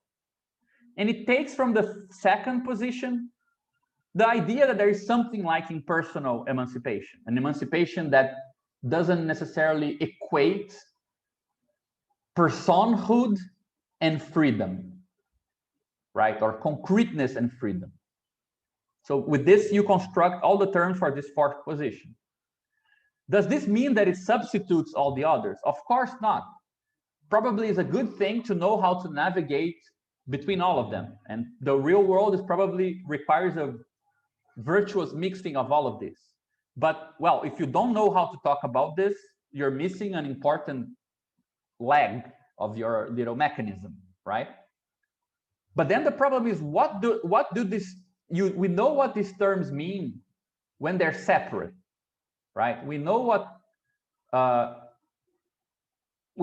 impersonal domination means when it's conceived against personal emancipation as a sort of dualism. We know what impersonal emancipation means when we're criticizing personal relations of domination and ethnical groups and things like this in favor of a more enlightened tradition. But that dualism also gives meaning to the context, so to the concept. So we don't really know what this means when that's not the dualism we're interested in. What does that mean, right? So what does impersonal domination means in this context, and what does impersonal emancipation mean in this fourth term? And finally, we know what it means for personal things to cause personal things. We know what it means for relations between people, take relations between other people and put them in the guillotine and cut their heads off. Like, you can kind of see cause and effect in that case. But what does it mean to talk about cause and effect in this impersonal sense? Right? So this kind of sets up the challenge in a way. Does this make sense?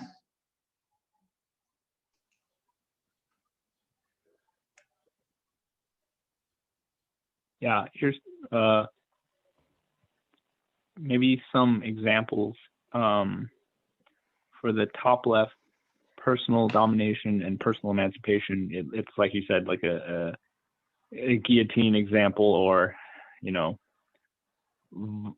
getting rid of the offending parties, right? Personal domination and impersonal emancipation would be something like changing attitudes, I would say. Or building strong institutions, right? Like, if the Constitution works, we're kind of protected from ourselves, right? Yes, building some safeguards into the structure of society, maybe through laws that would prevent bad people from getting power, right? The unwanted individuals. And then impersonal domination to personal emancipation, I think that's more like finding kind of maybe spiritual or cultural forms of freedom. Yeah. And then the last one, we could say, I mean, an example that exists now would be maybe changing laws. But, you know, even that, it seems kind of fluctuates between personal domination and impersonal domination, right? Laws which address individuals, but they're, you know, what does it mean to make a law that changes the very structure of society to remove some kind of dominant effect? Yeah, I think that, I mean, the you know, the only example I can think of, I mean, just to go back, like I think it's a bit unfair to say direct action is how we should call. John suggested populism for the first. So personal domination and personal emancipation would be something like populism. Four gives me the vibe of something like systemic or like structural, you know? Yeah, but so just to take here what he said. So the second would be, what did you say, John? I'm having trouble with the chat. Reformism. Like constitutional reformism, any kind of legalistic approach. Yeah, like reformism could go there, but I think technocracy also, I think. Technocracy could go there as well. I think that, for example, you can have like lifestyle changes in point 3. You can have communities, right? Like utopian communities that are removed from this rule of abstraction, and where you have a more spiritual or a different kind of more direct relation with the people that are there, right? And I think that I agree that, I mean, it's good to see that we can distinguish something we could call systemic change with this fourth. But I think that to go back to what Dennis suggested, I think that the hard thing to think about is that you want to say something like a law, but you don't want to say, I think we don't want to say law, we want to say logic. right? You need to do something that is slightly more intrinsic or structural than a law, because a law, in reality, it's determined by material conditions of the same system, right? So, for example, for most of the theorists of impersonal domination, to develop new laws is to develop laws under the constraint of those impersonal structures. So it doesn't really get you very far, right? So again, it's a good way of determining a theory of systemic change that already comes with three terms, right? You want to be able to talk about structural, systemic kind of logic of the world you're in that's not confused with personal relations.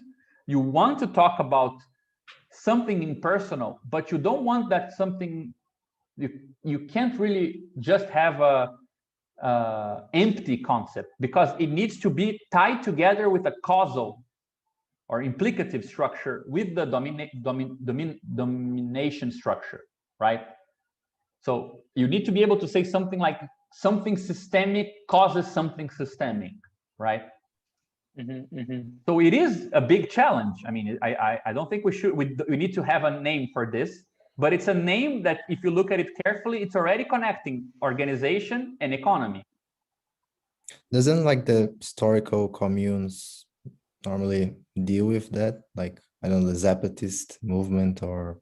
Yeah, I think that's where we would find something like this, because it's like the Soviets, the communes, like in the plural, right? If you take one commune, it's a personal emancipatory project. If you need to bind communes together in such a way that relations between communes are irreducible to relations between people in the commune, right?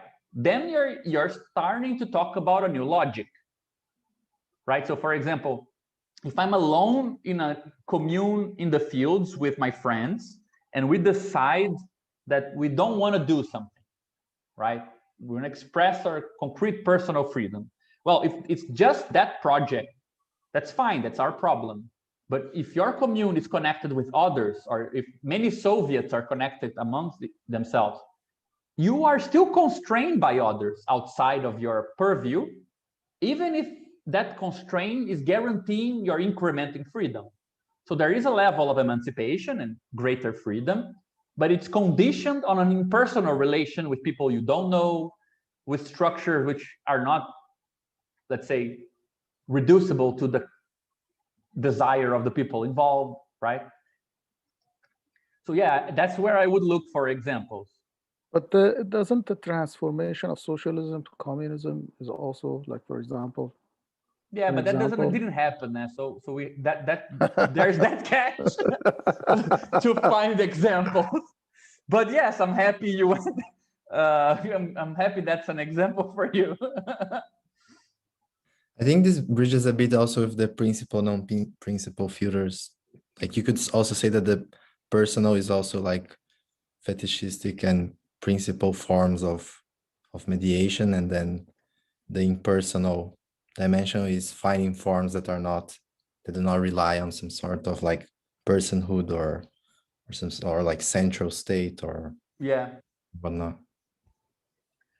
Yeah, I think that's a good example, especially because both here, I mean, I think that the principal aspect is actually quite clear here as well, because the only way for like the sort of reformist Republican ideals of enlightenment to be the way out, right, is that they appear as one. They're always unified, usually with the state behind them, right?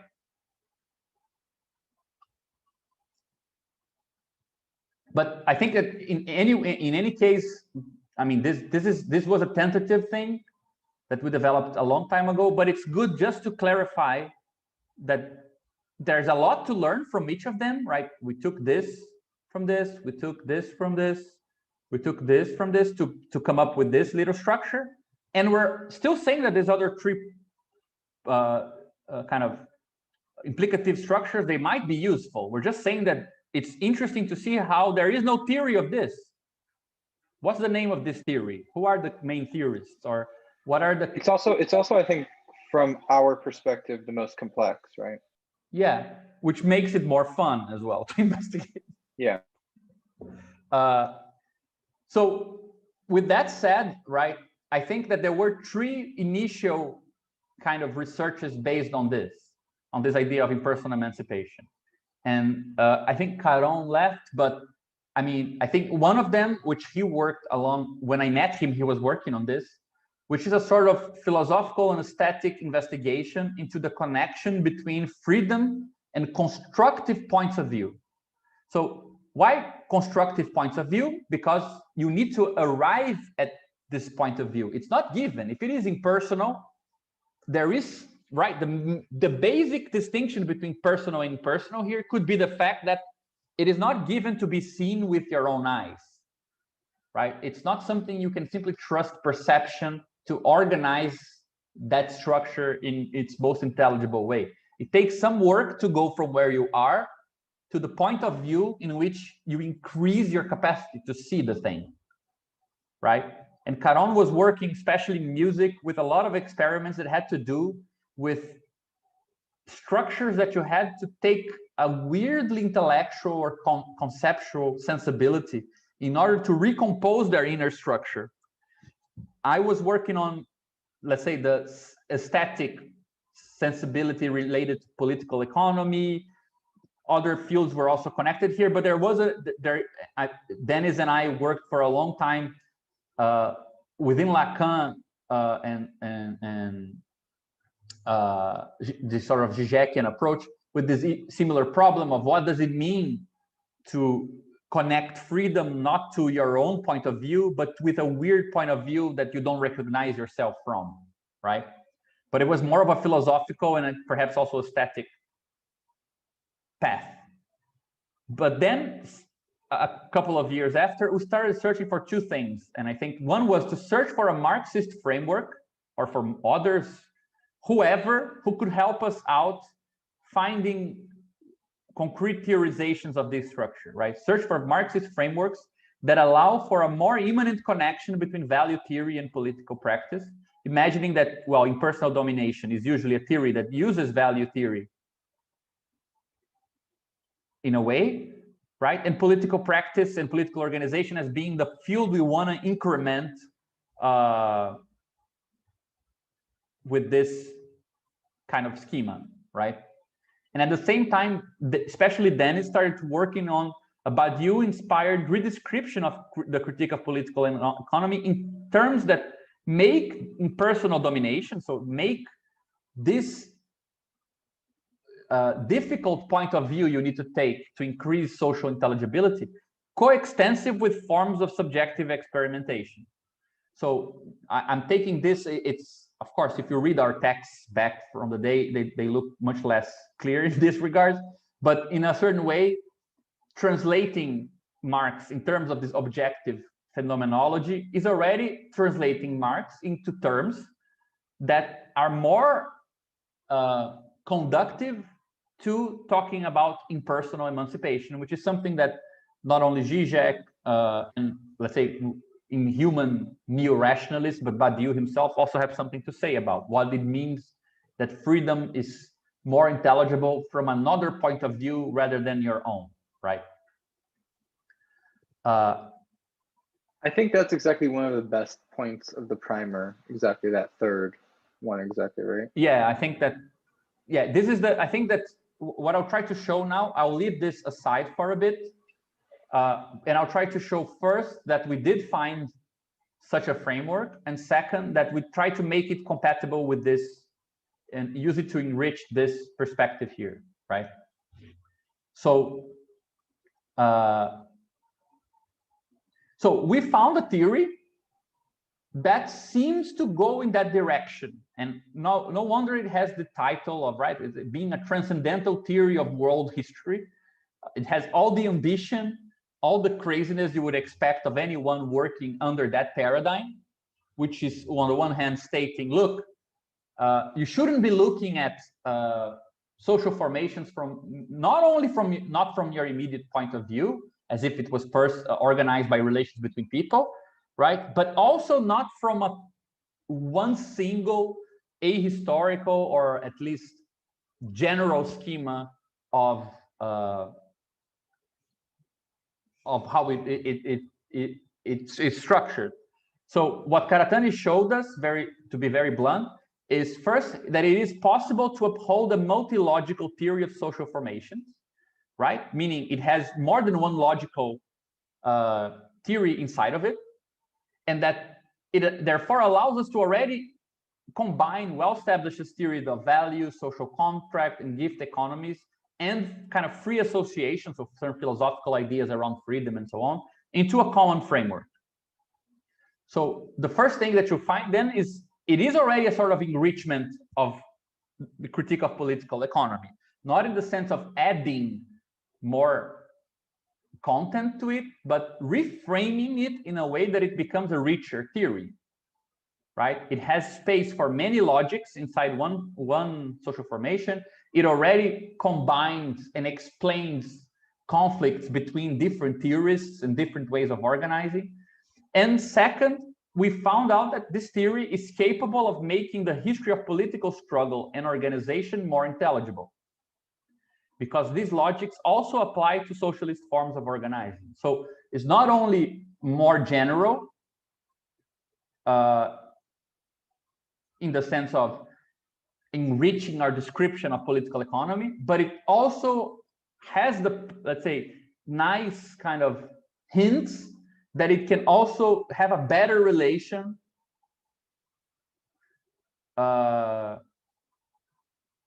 with organization, right? And it's called a transcendental theory because in this theory that Karatani develops, we can derive singular historical characteristics out of the interplay between more general and basic logical features that these historical formations have in common. So the theory is pretty much made of 4 modes of intercourse or 4 modes of exchange, right?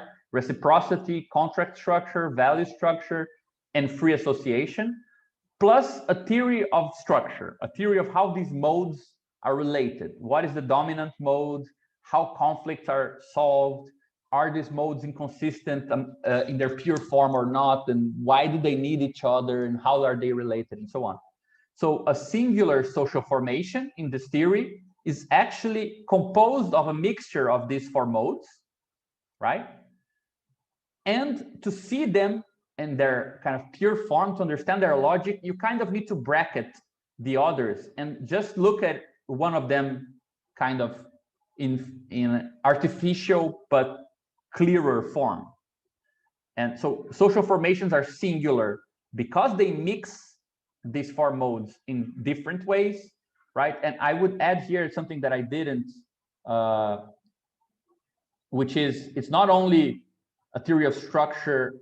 Oh, fucking hell. It's not only a theory of structure that it adds, it's also spatial and temporal theory, right? So these are spatialized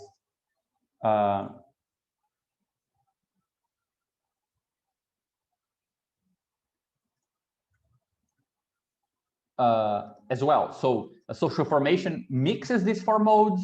They are also declined and changed depending on how close to the center of that formation you are and the relation with other formations and what came before.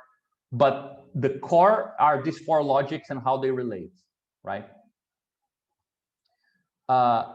So using Karatani's approach, and this was something that was developed kind of on the side of our group, but I did a presentation on this a couple of months ago. So using Karatani's approach, we developed a similar model for the analysis of the challenges faced by political organizations in this time of world peripherization, right? So specific analysis of political organization, like taking into consideration all those problems that we saw before, and kind of bundling them under this title of world peripherization. So this theory, or this kind of sketchy model, defines a collective organization as a mixture of at least 3 social logics. So we call like economic, institutional, and communitarian, but it's pretty much the same as value, state, and reciprocity, right? Plus some form of negation of the overarching social formation it is part of. So you arrive at this kind of description of political organization in a way that, on the one hand, distinguishes, right? You have like a big social formation, and you have all the tools with Karatani, the 4 modes and their specific way of relating to define the singularity of a social formation. Inside the social formation, for example, you might have an organization. That organization, therefore, is itself constructed from these different modes, A, B, C, and D. But if it is a political organization, it has some negative relation to that social formation, right? Negation. So not only this, so we show that there is a more imminent move from the analysis of economy, an already enriched analysis of political economy, to a now localized analysis of political organization. But this, and that this local analysis of political organization still uses a lot of the material that is conceptual material that is useful to talk about these large structures. So besides this, we also show that the way that we construct this kind of respects 6 general premises.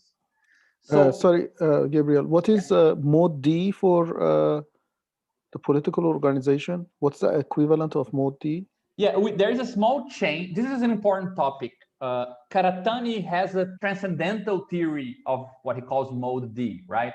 So for him, there is an already constituted kind of regulative ideal, which is socialism. But rather than adopt the premise that there already exists fully fledged, fully formed, something that we have never seen, and that he maintains as a philosopher that exists, we just describe mode D locally. So what is the local appearance of mode D? Well, the fact that it negates the other 3 somehow. It's not the other 3. So rather than give this total description of philosophical abstract description of what it is that we're aiming for, we're reducing the consistency of this 4th mode to be the constructed consistency of whatever appears that negates A, B, and C, right? Okay. So it's a bit more prudent, let's say. So this plus some form of negation is doing that work, yeah. Okay. Which is, I mean, it might be a bit too much. I think that this is a big problem to discuss as well. Is this enough, or should we have, like, or is it perhaps kind of a stupid move because there's such a long history of political organization and all sorts of struggle? Shouldn't we just name the historical kind of weight of communal struggles with some sort of transcendental value, you know, and just like a positive definition, like a more positive definition? Yes, I think that there's not much to lose, because if ultimately there is in reality a positive definition, we'll arrive at it through this negative one at some point, right? It should emerge.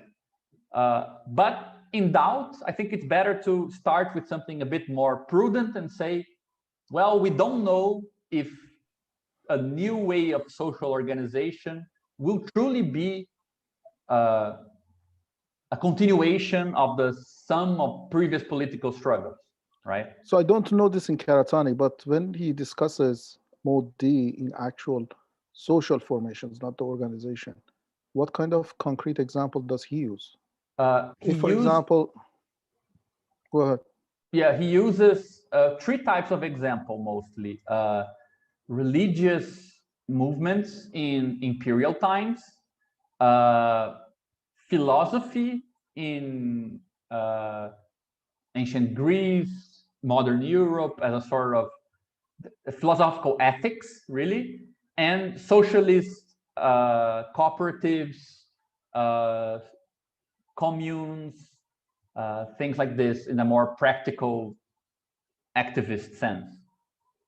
So the history of this sort of gift that doesn't ask for anything in return would appear in those three ways. Religious, actually 4 ways: nomadic people, religious, radical religious ideas, philosophical ethics, and socialist politics. Mm-hmm. So we can look for equivalent things in the organizational theory. Yeah, that's also something that bothers me a bit, that mode D becomes this thing that applies to very, very different things in a way that it's still up to debate if they all go together so easily. So I don't think there's much to lose in being a bit more careful with how we arrive at a definition, especially in a time where, again, if we're trying to undo the weight of even leftist ideology, right? The idea that we already have this thing solved, putting them in the back seat and saying, okay, let's start with a more negative, pragmatic approach. If ultimately we find out that we were doing what everyone was doing all along, it's a good surprise, right? So, but we try to show that this way of applying Karatani to political organization, it keeps to these 6 kind of principles or premises. So it does not need to assume that there is an underlying unifying logic to leftist thinking. So it allows for the idea that there might be a very heterogeneous origin for leftist ideas, ways of politically organizing. So creating a common space for political organizations cannot be the same thing as returning to the unified origin where we kind of lost our way. There is no unified origin of leftist experimentation. Whatever unity you find or common space you find was constructed with some historical means, right? Second, it's a way of talking about it that doesn't equate what organizations say of themselves with their actual structure. It's a more structural description of organization than, say, if you call yourself a communist organization, you're a communist organization. Well, sure, you want to consider the fact that that's part of that organization, maintaining those identities, but you will look into how it's economically organized, culturally organized, institutionally organized, and see what is the actual structure, what it's actually doing, right? So besides, it will also look at how organizations relate to one another as relevant determinants of their inner structure. So some organizations are only, let's say, autonomist anarchists because there is some party that does a lot of crappy stuff that proves to them that anarchist autonomous organization is the best path. It's not because they are effective, but because the other organization is ineffective that they think they're on the right path, right? So part of the way you map your own dynamic can come from the way you're receiving information from other parts of this sort of ecology of organizations. We can show also that an organization can have different ways of functioning and negate or negotiate with these logics differently at different scales of their own structure. So a party can be very radical in the grassroots and very reformist in an upper level, right? So it's kind of net effect is reformist, but if you take its individual militants in a more grassroots way, they're all very radical. But somehow it always ends up being kind of just going with the reformist flow, right? Furthermore, it also has space to show that concepts can function both as theoretical as well as identificatory operators. So once you take into account the problem of cognitive mapping, the problem of situating your organization and your effects in the world, you can see that sometimes theory is there to help you assess what you do and take risks and understand what happened and so on, to situate you in the world, but sometimes it's doing the opposite. It's situating the world inside the organization. So rather than helping you navigate the world outside, it's bringing the world outside in and making you feel like well, I'm a radical because I believe in this and that, right? So it can also, the same concepts can function as means to walk around and means to just map everything that is around you without having to leave your room, right? And finally, it's a way of describing everything that has so little content, right? It's not saying what an organization is, it's not saying how you should do things, but it's also submitting the evaluation of if this model is good to its usefulness. So ultimately, you should check if this is good by seeing if it helps to clarify and render things intelligible from the situated perspective of political practice. So again, it keeps that experimental point kind of thread open, because ultimately it is useful if it helps to make more things intelligible, right? So with all of this in mind, we moved, to go back to that diagram, right? We moved from the critique of problems in political economy, problems in political organization. We found with Karatani a approach to political economy which deals with some of these problems, is enriched, it can say more and bring together frameworks which are not themselves Marxist in a way that makes the translation between them better, which also shows itself to be amenable to a treatment of political organization, to translate these ideas to political organization while keeping the difference between the two things alive, and also solving some of the problems that we face in the critique of our current paradigm, right? So at that moment, we're kind of in this point. So this is where we most recently arrived, I think. So yeah, I should have just gone to this slide, right? So some impasses of critique of political economy have a new promising description with Karatani's work. Some impasses of political organization get redescribed or reassessed with this model we were talking about. We've been developing and searching for new formal resources from philosophy, mathematics, physics, art, and so on. Resources that can help us kind of give a new grammar to this theoretical frame we've been talking about. And now we have the problem, like the concrete problem at hand. We want to develop something which constrains the formal resources and general concepts to only refer to matters at hand. So we don't want to simply take category theory or philosophy and just work within those things. We want to find how to restrain them so that they speak of the things that we are interested in speaking about, right? So there is some movement to go this way. But as we do this, we need other things to happen at the same time. This new thing needs to reconstruct the theory of world history that Karatani presented and solve some of its problems, clarify what it is, show that it is actually quite consistent with Marx and so on, and also include that model or a better version of that model that we were just talking about. So that gives us, let's say, a new way of looking at the problem that this text that Dennis and I were working on starts trying to address more hands-on.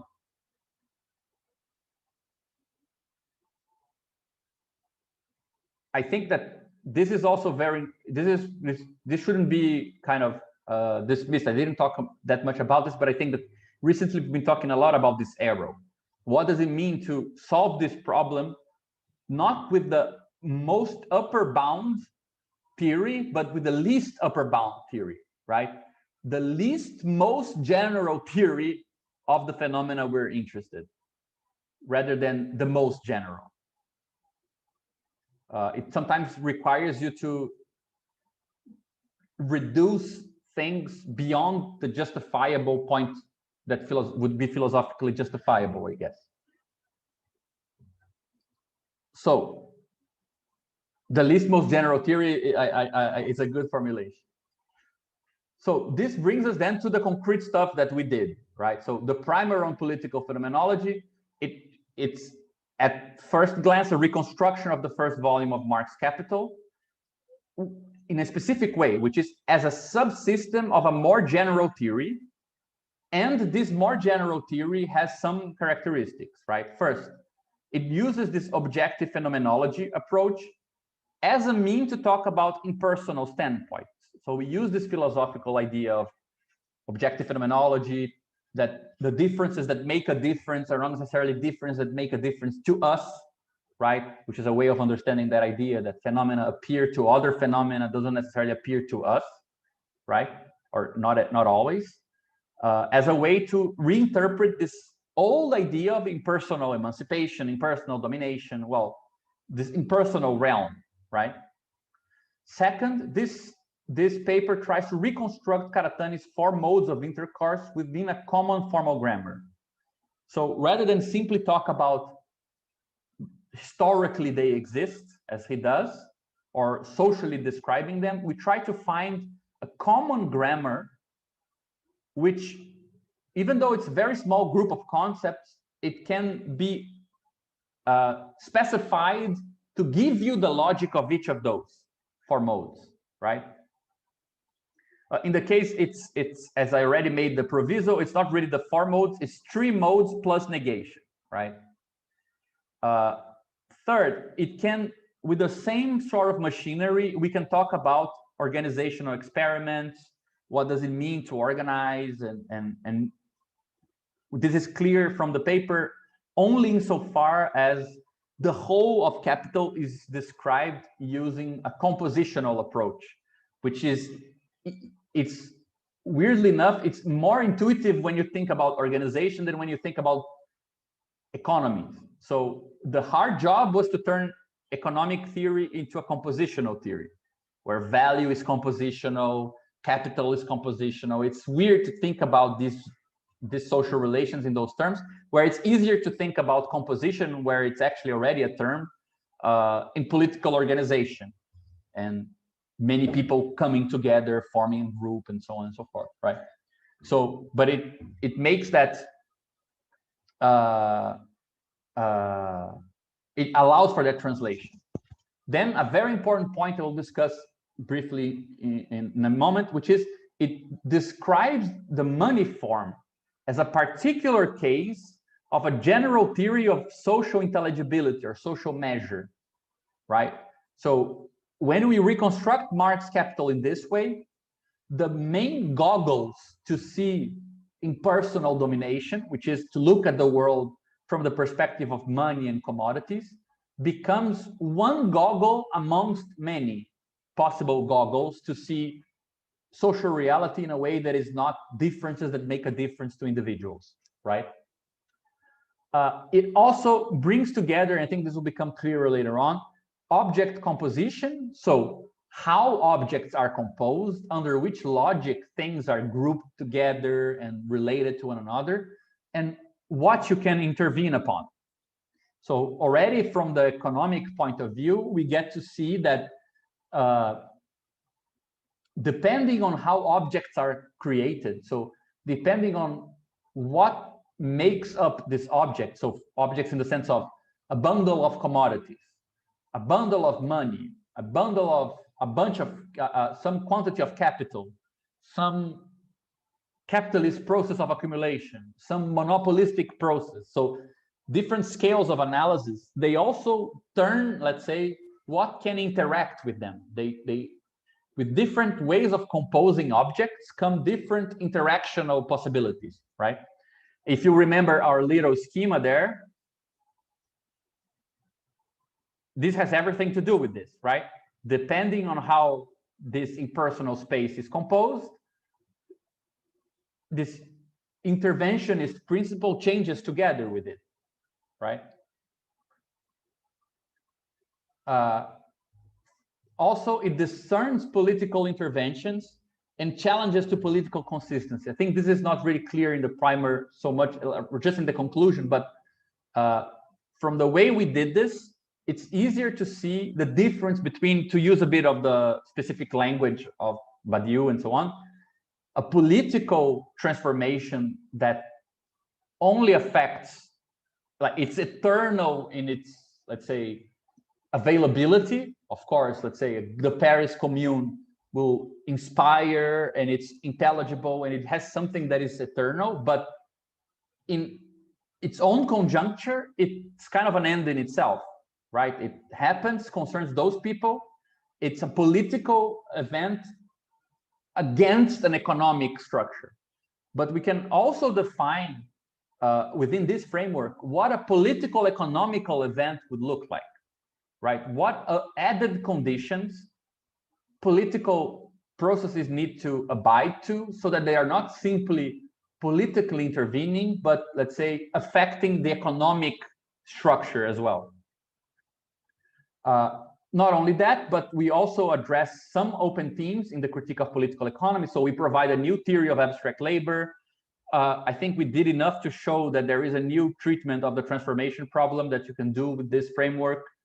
And it avoids some deadlocks of contemporary political organization. And I just added reliance on the future here, because I think this is actually a very profound and poorly explored aspect of all of this, which is this sort of experimental approach to politics. It doesn't really, of course, it's temporally and spatially based, but because of this compositional approach and the grammar in which we're discussing this, and this idea of making things visible and the problem of going from the local to the global having a sort of primacy, you can see that futurity and this kind of reliance on a future or a teleological advancement of society, or the idea that history is on our side or something like this. You don't need any of those things for the political vision to be interesting. So it's interesting to see a sort of political perspective start to develop from this, where I'll get back to this later. I made a crazy kind of proposal there that I think we can derive from this. You know that there is this whole doctrine of computational Trinitarianism, right? Which binds together computation, proofs, and what's the third thing? Types, right? And say they are all kind of the same. It's kind of a identification of three different things. And when you treat them, the three different things as the same, it opens a very interesting approach to philosophy of computation and so on. And I think that there's something like an organizational Trinitarianism, which says something like this: social knowledge is the same as let me just remember how I wrote this down, which I think was a good formulation. Social knowledge is the same as political intervention, which is the same as organizational structure. So you only know things in social reality if you have a way of intervening upon them, and you only have a way of intervening upon them if there is some organizational structure which is conductive to that intervention, which implies that you have this social knowledge. So these things are kind of the same, but seen from different perspectives. And it's the most nerdy kind of metaphor, but yeah, it's there now. But anyway, so yeah, so we try to do all of this in the primer one way or another. I think that you can find these things there without looking too hard for them. Yeah, there's a link there to what computational Trinitarianism means. Thanks, Yasha. But it's just this idea that there is a connection between, as I said here, right? How things are composed, your capacity to intervene upon them, and how intelligible they are. So the sort of epistemological dimension of politics, the kind of causal dimension of politics, right? And this organizational dimension of politics, they're pretty much correlated. What's the one on the right? What's the one on the very right again? This one here, epistemological. Epistemological. Okay. Yeah, causal, epistemological, and organizational, right? Which doesn't mean you cannot have knowledge. Just to make clear, like, I'm not saying you can only know if you change it, but you can only socially know if you're capable of changing. Like, there's a small difference there. It's such a bluff I'm not going to go too much into it, but I think it's a nice slogan to push. So very briefly, since we're running out of time, this is what the primer does. I'm not going to go into it in detail, but just to show that it's divided into these kind of 4 kind of points. The first little section states the sort of impersonal point of view. From section 2 to section 7, we reconstruct the value theory as a particular form of social intelligibility within the value mode C, right? Then section 8 points to what is the general theory of a complex social formation. So in this paper, we're only focused on mode C, but we kind of point out to a very basic approach on how to deal with the complete thing, right? For Karatani, you would need these 3 or 4 modes at the same time. So we at least point out that this is consistent with this. And then we reconstruct the whole theory of surplus value in capital volume 1 from the standpoint of this composition and this cooperative surplus. So you kind of get to see how the organizational point of view, or this sort of local structures of how people are organized cooperatively under specific constraints given by the productive system. Yes, it vibes very well with whole. I was thinking of that. So we get to show that with this perspective, not only do we show that money is a particular goggle at looking at the real social world, but also that we're building the theory from the ground up in a way that organization was always at the core. So surplus value, to be very, very brief, we show that you can derive the theory of surplus value from a theory of how you extract from below the composition of means of production and labor. So you have a set of labor and a set of means of production. You have, for example, many laborers here. You have the set of all ways they can be combined together, right? And combined with the means of production. This set here is larger than these sets. And surplus appears from the difference between the cooperative capacity of people and their individual value as laborers, right? So, of course, we show like relative absolute surplus and the surplus extracted out of time, but we show that the broader theory is the theory of this sort of cooperative surplus.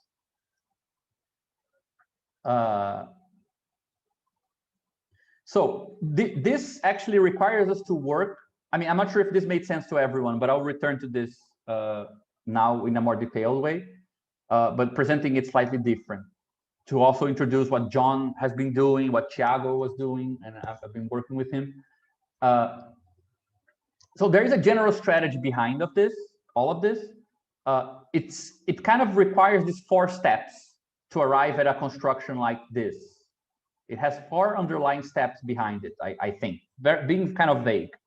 The first is that you make a hypothesis on what is the operational basis, right? What is the logic, kind of very vaguely described, of the difference that make a difference in this logical space you want to describe.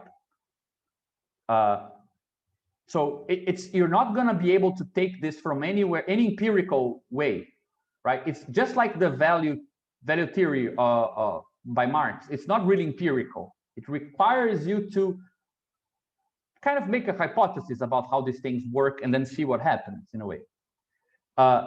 Once you have this sort of basic transcendental principle, right, which is in itself inconsistent, you try to show under which conditions that logic would acquire logical consistency, right, through what we call a combination of atomic its atomic composition. So if you're trying to explain, for example, how commodities can consist and the exchange between commodities can be consistent,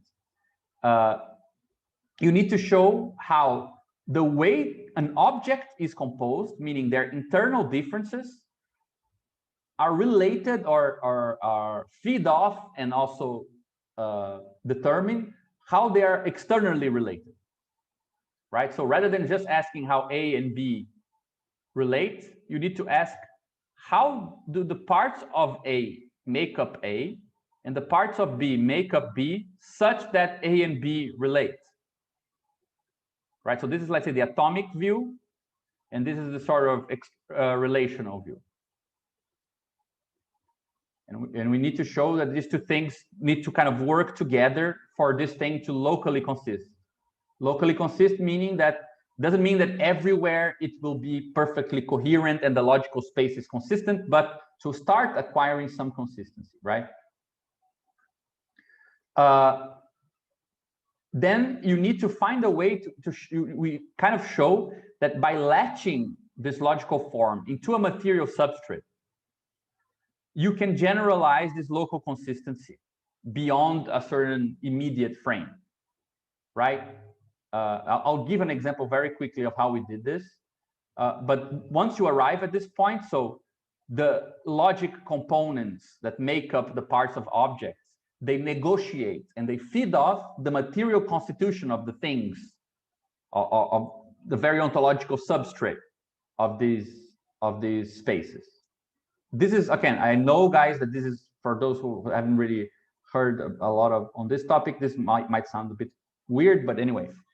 And then we show that with this generalization in place, you can start talking about a sort of dynamic theory of how these things, so you have an object and another object, and they are composed in such a way that they can relate to each other and so on.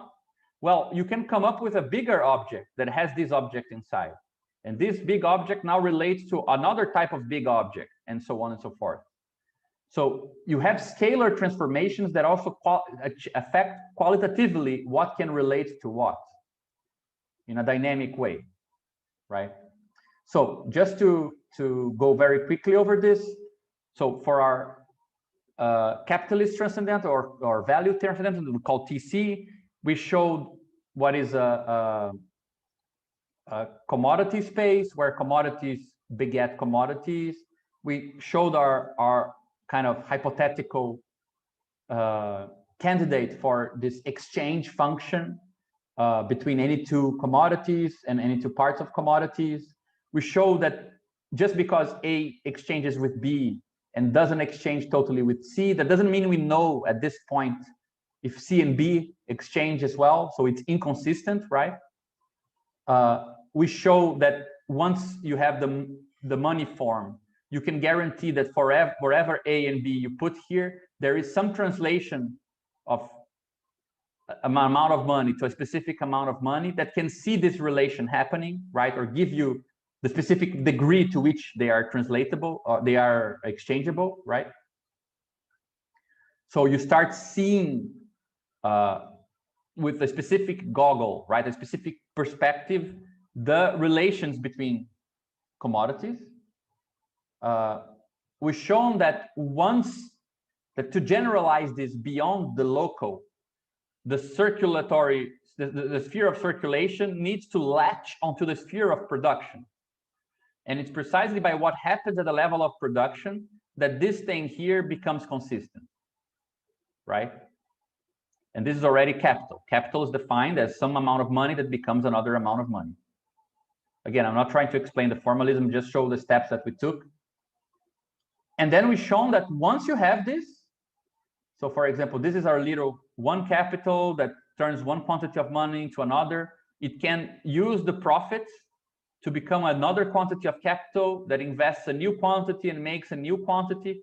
Well, this whole object here, which defines some organic composition, it is seen from a new perspective. And once it's seen in a new way or becomes a new object, it can also see its parts in a new way. So it's not simply scaling up, but the further you go into this new object, the more you can redescribe the local ones as well, right? So I'm just showing this so I can very quickly show that what John has been doing and Thiago and I fits very nicely into this picture.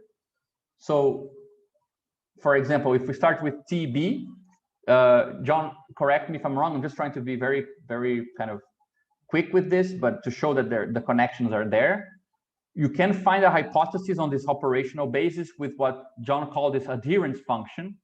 And we thought about formulating, I added with a C here of contract, just to distinguish from affinity in the mode A. But while the exchange function can give you, right, if you have A and B, they can have a value from total exchange to zero exchange and any value in between. With the state layer, you either have a commitment or you don't have a commitment. It's a classical distinction, right? You can start from that inconsistent theory of commitments to ask about how to derive a local consistency. So you can start talking about how internal differences make up, let's say, a being composed of commitments, composed of adherences, right? Things belong to you, you belong to yourself. So it's a kind of theory of properties, which is pretty much a theory of predicates, like properties in the logical sense as well, right? So you can start constructing a theory of these local contracts and a theory of what sees people made up of these kind of contract compositions, right? And this is a way of introducing perhaps the problem of sovereignty there where the problem of money was in the logic of value, while respecting the differences, but going through the same strategy, right? We can, as John did very well, find a way to show that this logic of sovereignty, just like the logic of money, to become more generally consistent, it needs to latch on to some material substrate, right? To negotiate with the material constitution of things. So we could say the logic of property requires us to find the logic of resources, which is, let's say, the production of property or the distribution of property, right?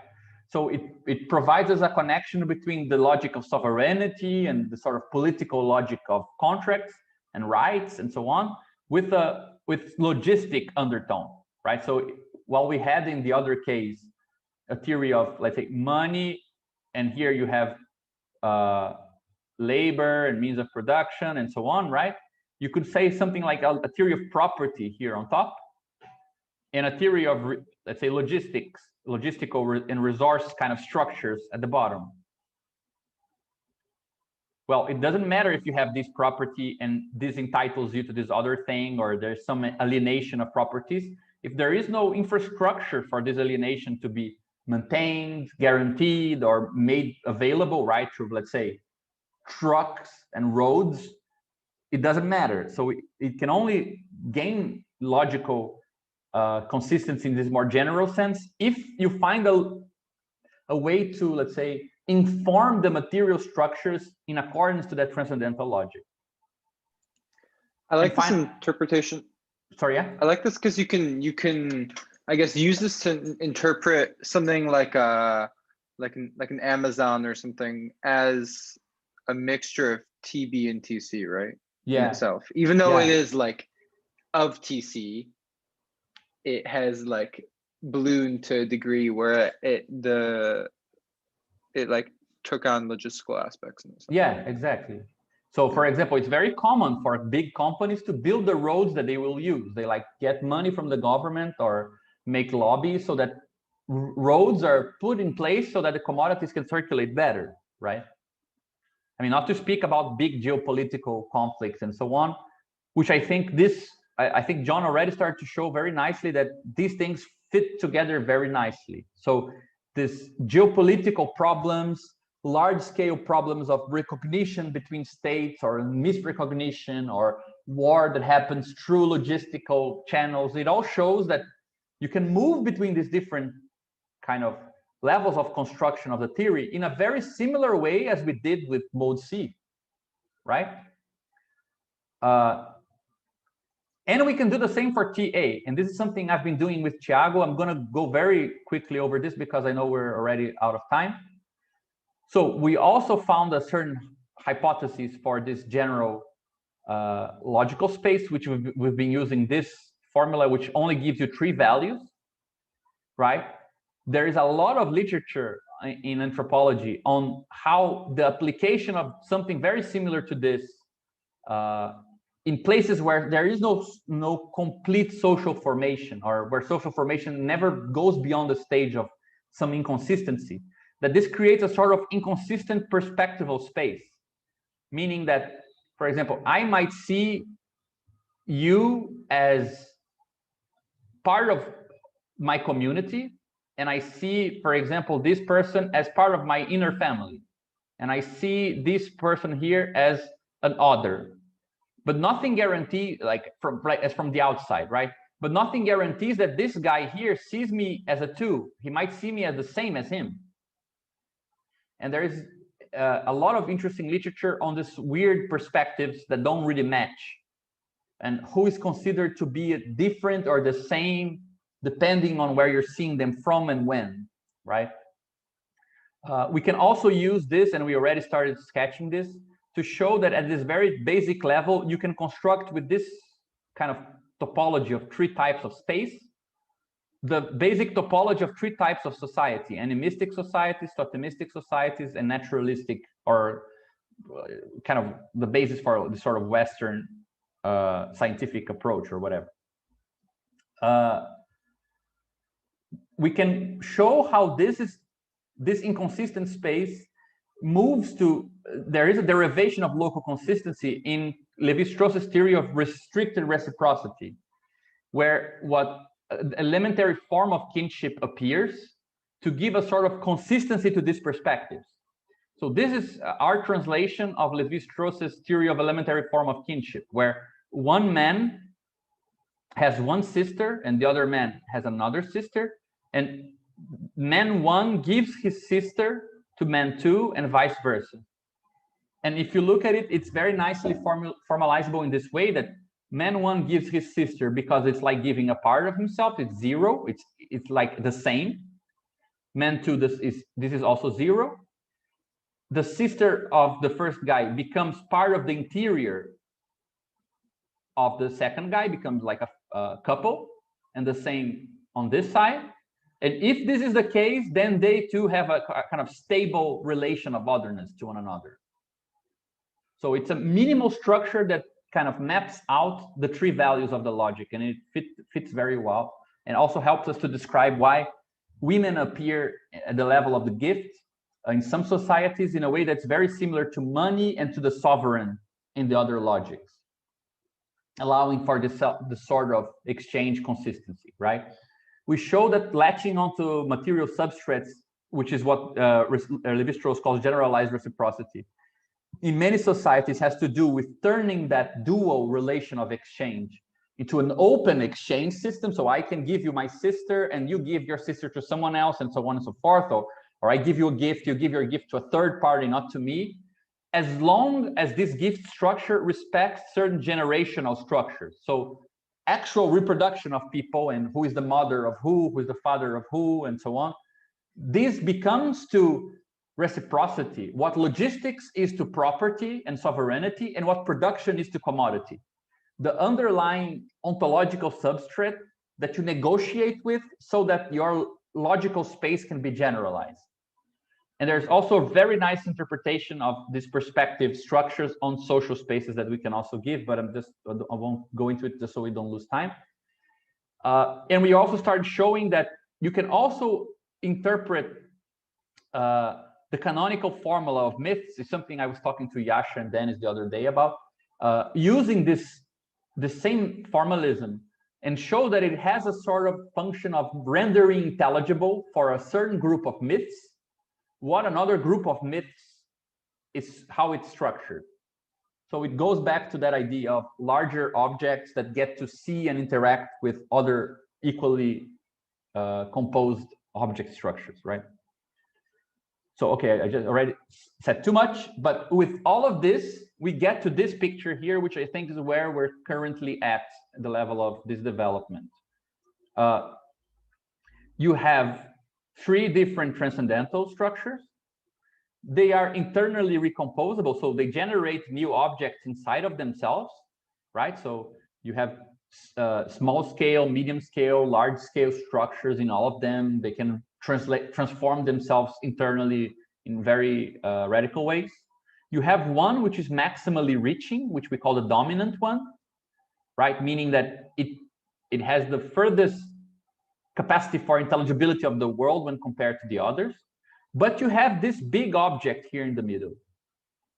And it is an object which is the actual social formation, which takes elements from all of these logics, and it's irreducible to any given transcendental, right? So, for example, we were talking about Amazon. Amazon is an object in our contemporary capitalist formation. It's true that if you reduce it to TC, it's the best reduction to do, but it's still a reduction because, as Yasha was saying, if you consider it as a mixture of TC and TB, considering logistics at the same time that you're considering value and capital, you see more of it. But at the same time, if you don't consider, for example, work relations of unemployed or poorly underemployed people that are constantly gathered, like in the Nomadland movie, right? If you don't take these other relations into consideration, you also see a bit less. So ultimately, this object is kind of composed of all these logics. And if you treat it by only one of them, you always see less than the object itself. The theory of this is totally underdeveloped thus far. I have a hint that this guy here has interesting formal tools to develop this, because the name of this structure here is a Borromean object in a weird category I forgot. Weirdly enough, without talking about this, right, we arrive at this can be called a Borromean object by this René Guittard guy, but it's also how Karatani calls it. And by chance, the two agree on this. And we arrive at this structure without considering any of them. So it's a very nice kind of finding that the thing we're ultimately describing is not only coherent with Karatani in a way, but it's also coherent with what a weird Lacanian mathematician is also doing, right? So with this, I think that we get to where we are right now in terms of this, where is it? This thing here, this political framework, right, which we were talking about. This is, let's say, a restricted view of a lot of formal machinery, restricted in such a way that it describes a lot of the richness of Marxist political economy, while opening space for discussing political organization, because we know that this finds a translation into a model for political organization, while being, let's say, the least general theory, the least upper general theory, right, of the thing. So it's minimally philosophically, maximally political until as far as we can see, right? So once we have all of this, and this is to conclude, so you guys don't have an overdose. So we can turn to political constructions and connect their internal structures.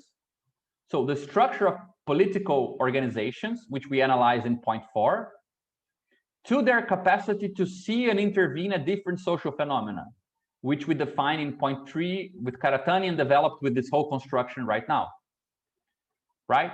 So this little schema here, you can start asking, given some object Y that appears here, right? It will be made up of TA, TC, TB. If it is a political organization, we are saying that it has a negative relation to some of these things, right? And we'll be able to say, depending on its structure, it will be able to see some parts of this bigger object and not see others, right? You see the point? Like with this crazy machinery we developed, we can make claims, or at least tentative claims of the form, if you want to be able to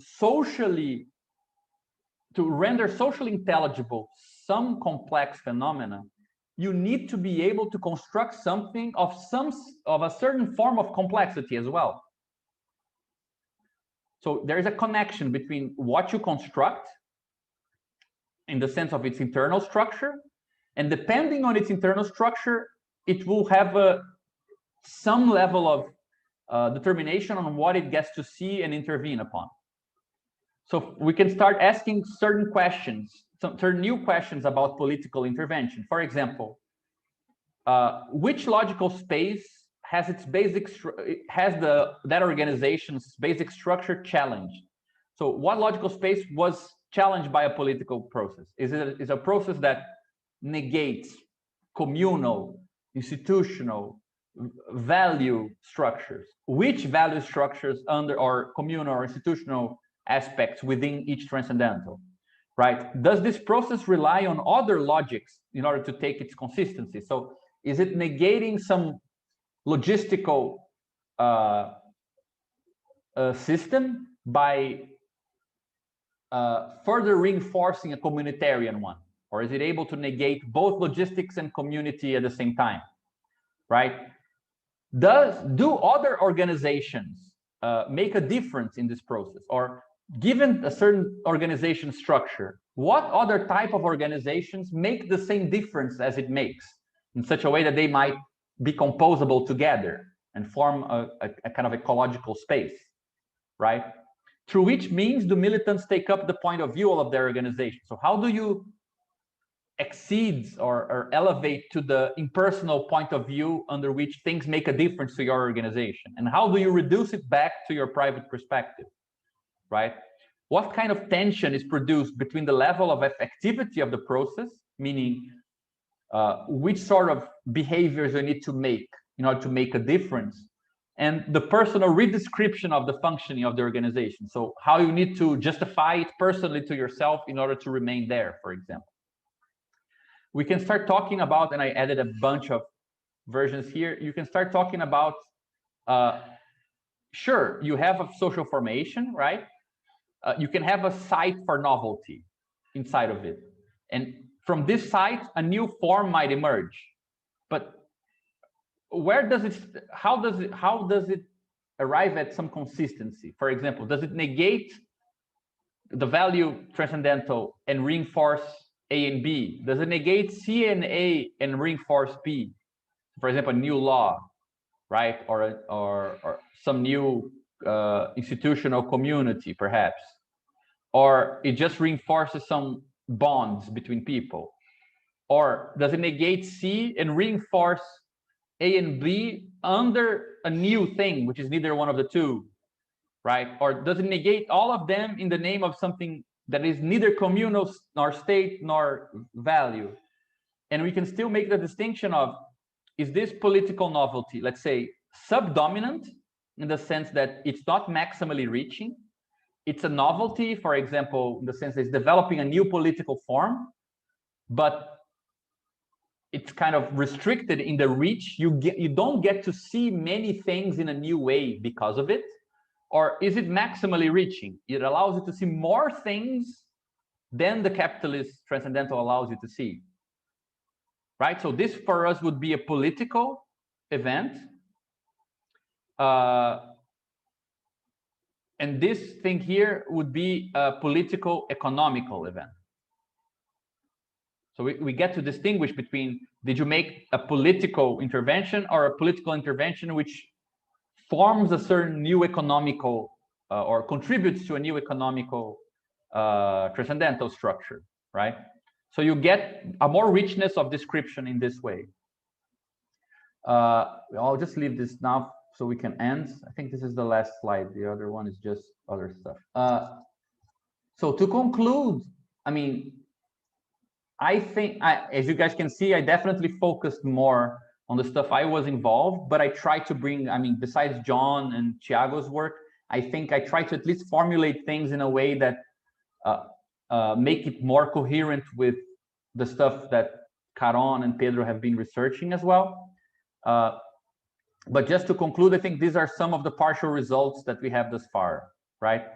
First, not only is the individual perspective not well equipped to directly see social reality, so our critique of sort of personal emancipation. But a given social formation contains several composite measures of social intelligibility. So for a given social formation, you have money, sovereignty, you have myths, why not, right? Or narratives. They all partially see a social formation. And you only get to see the social formation kind of by considering them all together.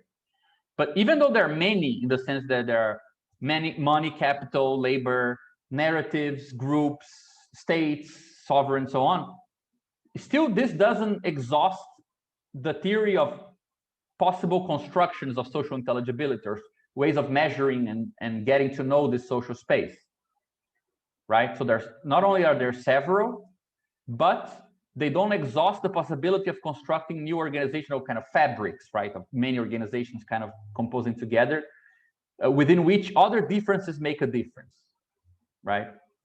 Second, the theory of social measure or intelligibility is not totally distinct from the theory of causation. I think that this is a more polemic point of view, but I think it's an important one. Meaning, why not? Why getting to know reality, making it more intelligible, and changing reality are connected? Because of something we've been developing, which again, I didn't focus on it that much, but I think it's quite important, which is the instrumental basis of social resolutions, which is this idea of sort of scale dependence of our measurements, right? This scale dependence of measurements and the sort of scalar nature of the sort of language of phenomena that we've been developing means that there are material conditions for you to adopt certain resolutions, right? So the means for social components to see one another, so the means for social components to register information, right, relates to their means of interaction with other social objects. I think that's the big statement. So your capacity to register information in the social world is connected with your capacity to interact with that social world. I think that's a big kind of bombastic hypothesis, which again, it gives a more concrete idea to this thing here, right? That your capacity to render this intelligible is connected to your capacity to render this effective, your intervention, which has an effect on what sort of organization you should be looking for, which is what I call here very cheeky, in a very cheeky way, organizational Trinitarianism or political Trinitarianism, where your knowledge, your actual social knowledge, not meaning scientific or textbook representation of social reality, but your capacity to really see stuff in that way, right? The description of these conditions are equivalent to the description of the conditions for political intervention, which are equivalent to the description of what organizational structure or the space of organizational structure, which is something that I think the primer already does some work in justifying this definition, but I think that this will pretty much be the topic of primer part 2 that Dennis and I at some point in the future will have to start working on. But I mean, it's just a weird interpretation of this combination of what it means to see things in some way, and which is the most intelligible way, what it means to interact with those things, right? And what it means to prepare yourself in your inner structure so that you can interact with those things.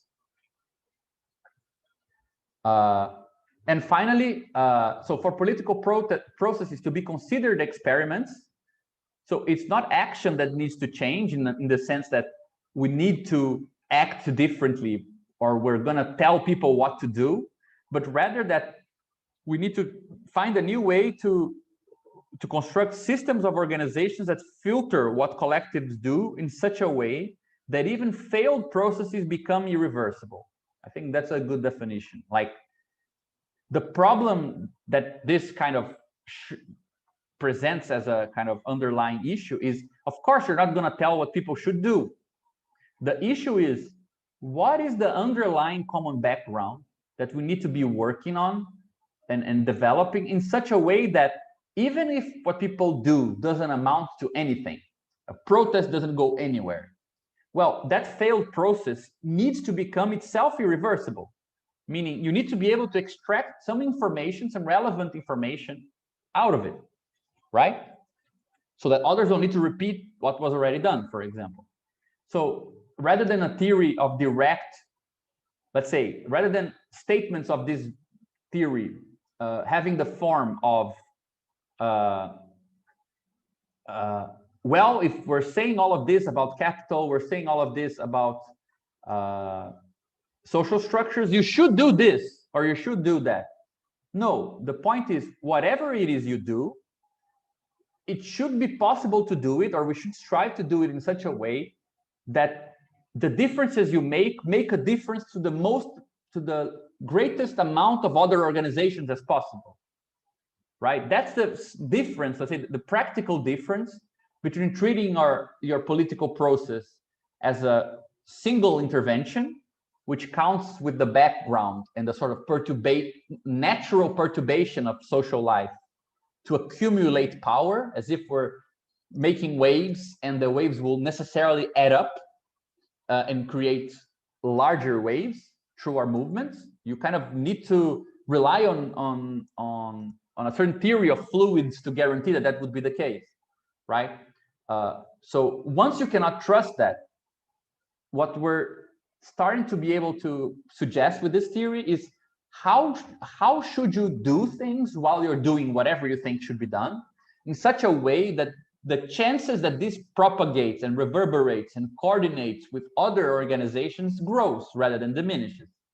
And to the point that we get to both learn something from these experiments, but not in the theoretical sense of just looking at them and saying something, but learn in the sense that they affect other political organizations. If they affect other political organizations, then you have something like an economic space, right? I had a kind of cheesy ending here with the fact that most of what we're talking about is already in the Communist Manifesto. If you just add one change to it, which is that Marx uses many times this idea of the movement as a whole, the proletarians as a whole, or the general results. And he makes many statements which I find absolutely beautiful about the communists not forming a separate party, not having separate interests, right? There is no positive content to a communist party that is different from other workers' party. There is no separate interest from the proletariat, which is the communist interest. There is no principle, which is a communist principle, which could shape or mold the proletarian movement, right? He says that the distinction is from that communists point out and bring out to the front common interests, and that in the various stages of development in which the struggle of the working class against the bourgeoisie has to pass through, they always and everywhere represents the interest of the movement as a whole. So it's interesting that has no particular content,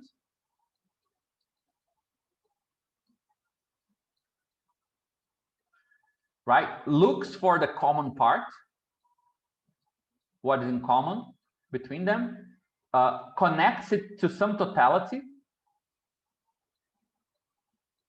of the movement, and you right? Practically, he says it's the most advanced and resolute section, which I don't think it's. I mean, it's just an kind of ethical point of view, but it also suggests that it being a section of the working class parties means that you're inside, right? So I would put that this is a sort of principle of interior. You're not outside. So you're looking for the common part that he was talking about inside the working class parties. And let's not forget that in Marx's time, like Proudhon wrote party. Party just meant group. Party didn't mean political party formed institutionally, right? Even Proudhon used the word party, and he was definitely against institutional parties for most of his life. And so practically, it's interior and advanced within the movements, and theoretically, advantage of clearly understanding the line of march conditions and ultimate general results of the proletarian movement. Again, so it's again not a matter of having the right theory, right? But in the sense of having a clear understanding of condition, clear understanding of the results, not the principles, right? And a clear understanding of the, I don't know what he meant by line of march, perhaps a clear understanding of the strategy, right?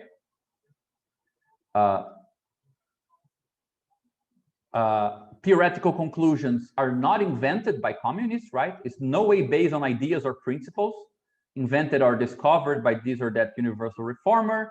They express in general terms actual relations.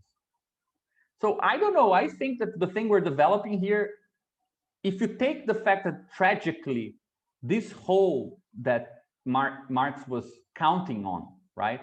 That guarantees common interest, that guarantee the movement as a whole, facilitates you talking about march conditions and general results, right? This whole is totally fractured today. It's not a given. Many people doing good things against the social establishment are not necessarily doing things that accumulate with one another towards the same direction. So rather than, though this remains, let's say, a very, though I think that his general kind of description of the communist position as a sort of interior perspective to what already exists politically, not really giving general principles to anyone, but trying to find these common interests that point to the movement as a whole from the inside, right? It's just complicated because you can't really trust some overarching structures to lead us towards this so naturally. So I think that this is where experimentation and a more constructive point of view come into play, because as you find the common interests from inside, by trying to connect to the totality, this will give you the theory, or it will give you the material to describe the world at large, right? But you cannot count on it from the get-go in a certain way. So, I mean, just to say that it's a bit forced, I would say, even though I think that this is still one of my favorite passages from Marx. It's perhaps a bit forced to connect it, but this concludes my rough account of what's been up to for the benefit of others. I'm not sure for the benefit of how many others, but I hope that for someone, or at least for us who are others as well, why not? But I think that's pretty much where we're at right now. I like the last little bit. I mean, like on like practical terms too, because I feel like the primer starts to give us an idea of where to go institutionally to actually build, like to construct a point of view in common rather than to kind of like have an assumption of a point of view. So it does kind of, I think, give a direction. Yeah, I think the reason why I added that quote at the end is because I think that it's easy to take from all this theoretical paraphernalia and so on, the idea that if this doesn't become statement, like if the end product are not statements of what people should be doing, that you have done something that is politically useless. But the very original definition of, you know, scientific communists in Marx manifesto is not defined in terms of saying what people should be doing. It's defined by having the means such that when people are doing the many things they're always doing, there is a way to be very intimate with these processes and find ways to connect the common share of each of them, right? I think that there is a lot. I hope that at some time, in some time in the future, we can go into this, because my opinion, the biggest change that we're facing is that for a long time, this common share had a name. It was called work. Like if you have a certain definition of work that functions as this kind of common convergence point between better work conditions, better employment for everyone, power to the workers, women having right to work. It seemed like everything could converge into that kind of point of view. And that's where like not like heterogeneity was turning into homogeneity because non-workers were becoming workers. So it was also, and you have exactly, and with it underpinned a lot of teleology actually, as they were able to say, oh look, this is where we're going to go. So yeah, so a lot of conflicts could be solved by the promise of, you know, militarization of work, full mobilization of society. You know, you can solve conflicts between TA, TB, and TC by looking at a certain figure of work which mixes together ethical and communitarian dignity with you know, clear position in the economic sphere, with rights in this level of the state. But the moment that this figure of the sort of formal worker, it becomes clearer that it's more of a hiccup in recent history, that it seemed like it would generalize society at large and become the global figure. The moment you realize that it's actually a passing moment, and the overarching arc doesn't have that sort of principal way of filtering everything through, you know, those kind of basic building blocks. You need to come up with this. So even if you are clearly embedded in real political struggles, even if you are not molding them to external principles, you still need tools to recognize what could you call a common part, because it won't be a given. It might sometimes be goals, sometimes be methods, sometimes be the same people, sometimes be other things. And you need to have tools to talk about what it means for these things to start making a difference to one another, right? And I think this goes back to what you were talking about in terms of all these things, so many post-colonial theories, social reproduction theories, critical race theories, like these being the things that aren't really being listened to, I guess. I'm also thinking about the symposium that just happened in listening, and a kind of like communist listening.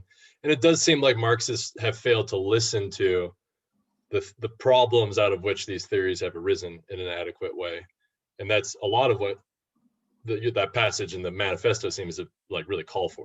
Yeah, I find that passage really surprising. Like if you hear about the Communist Manifesto, you think it's a manifesto with communist principles, and then you go into it and the guy has the most Zen-like definition of communism. It just puts the communist in a position, right?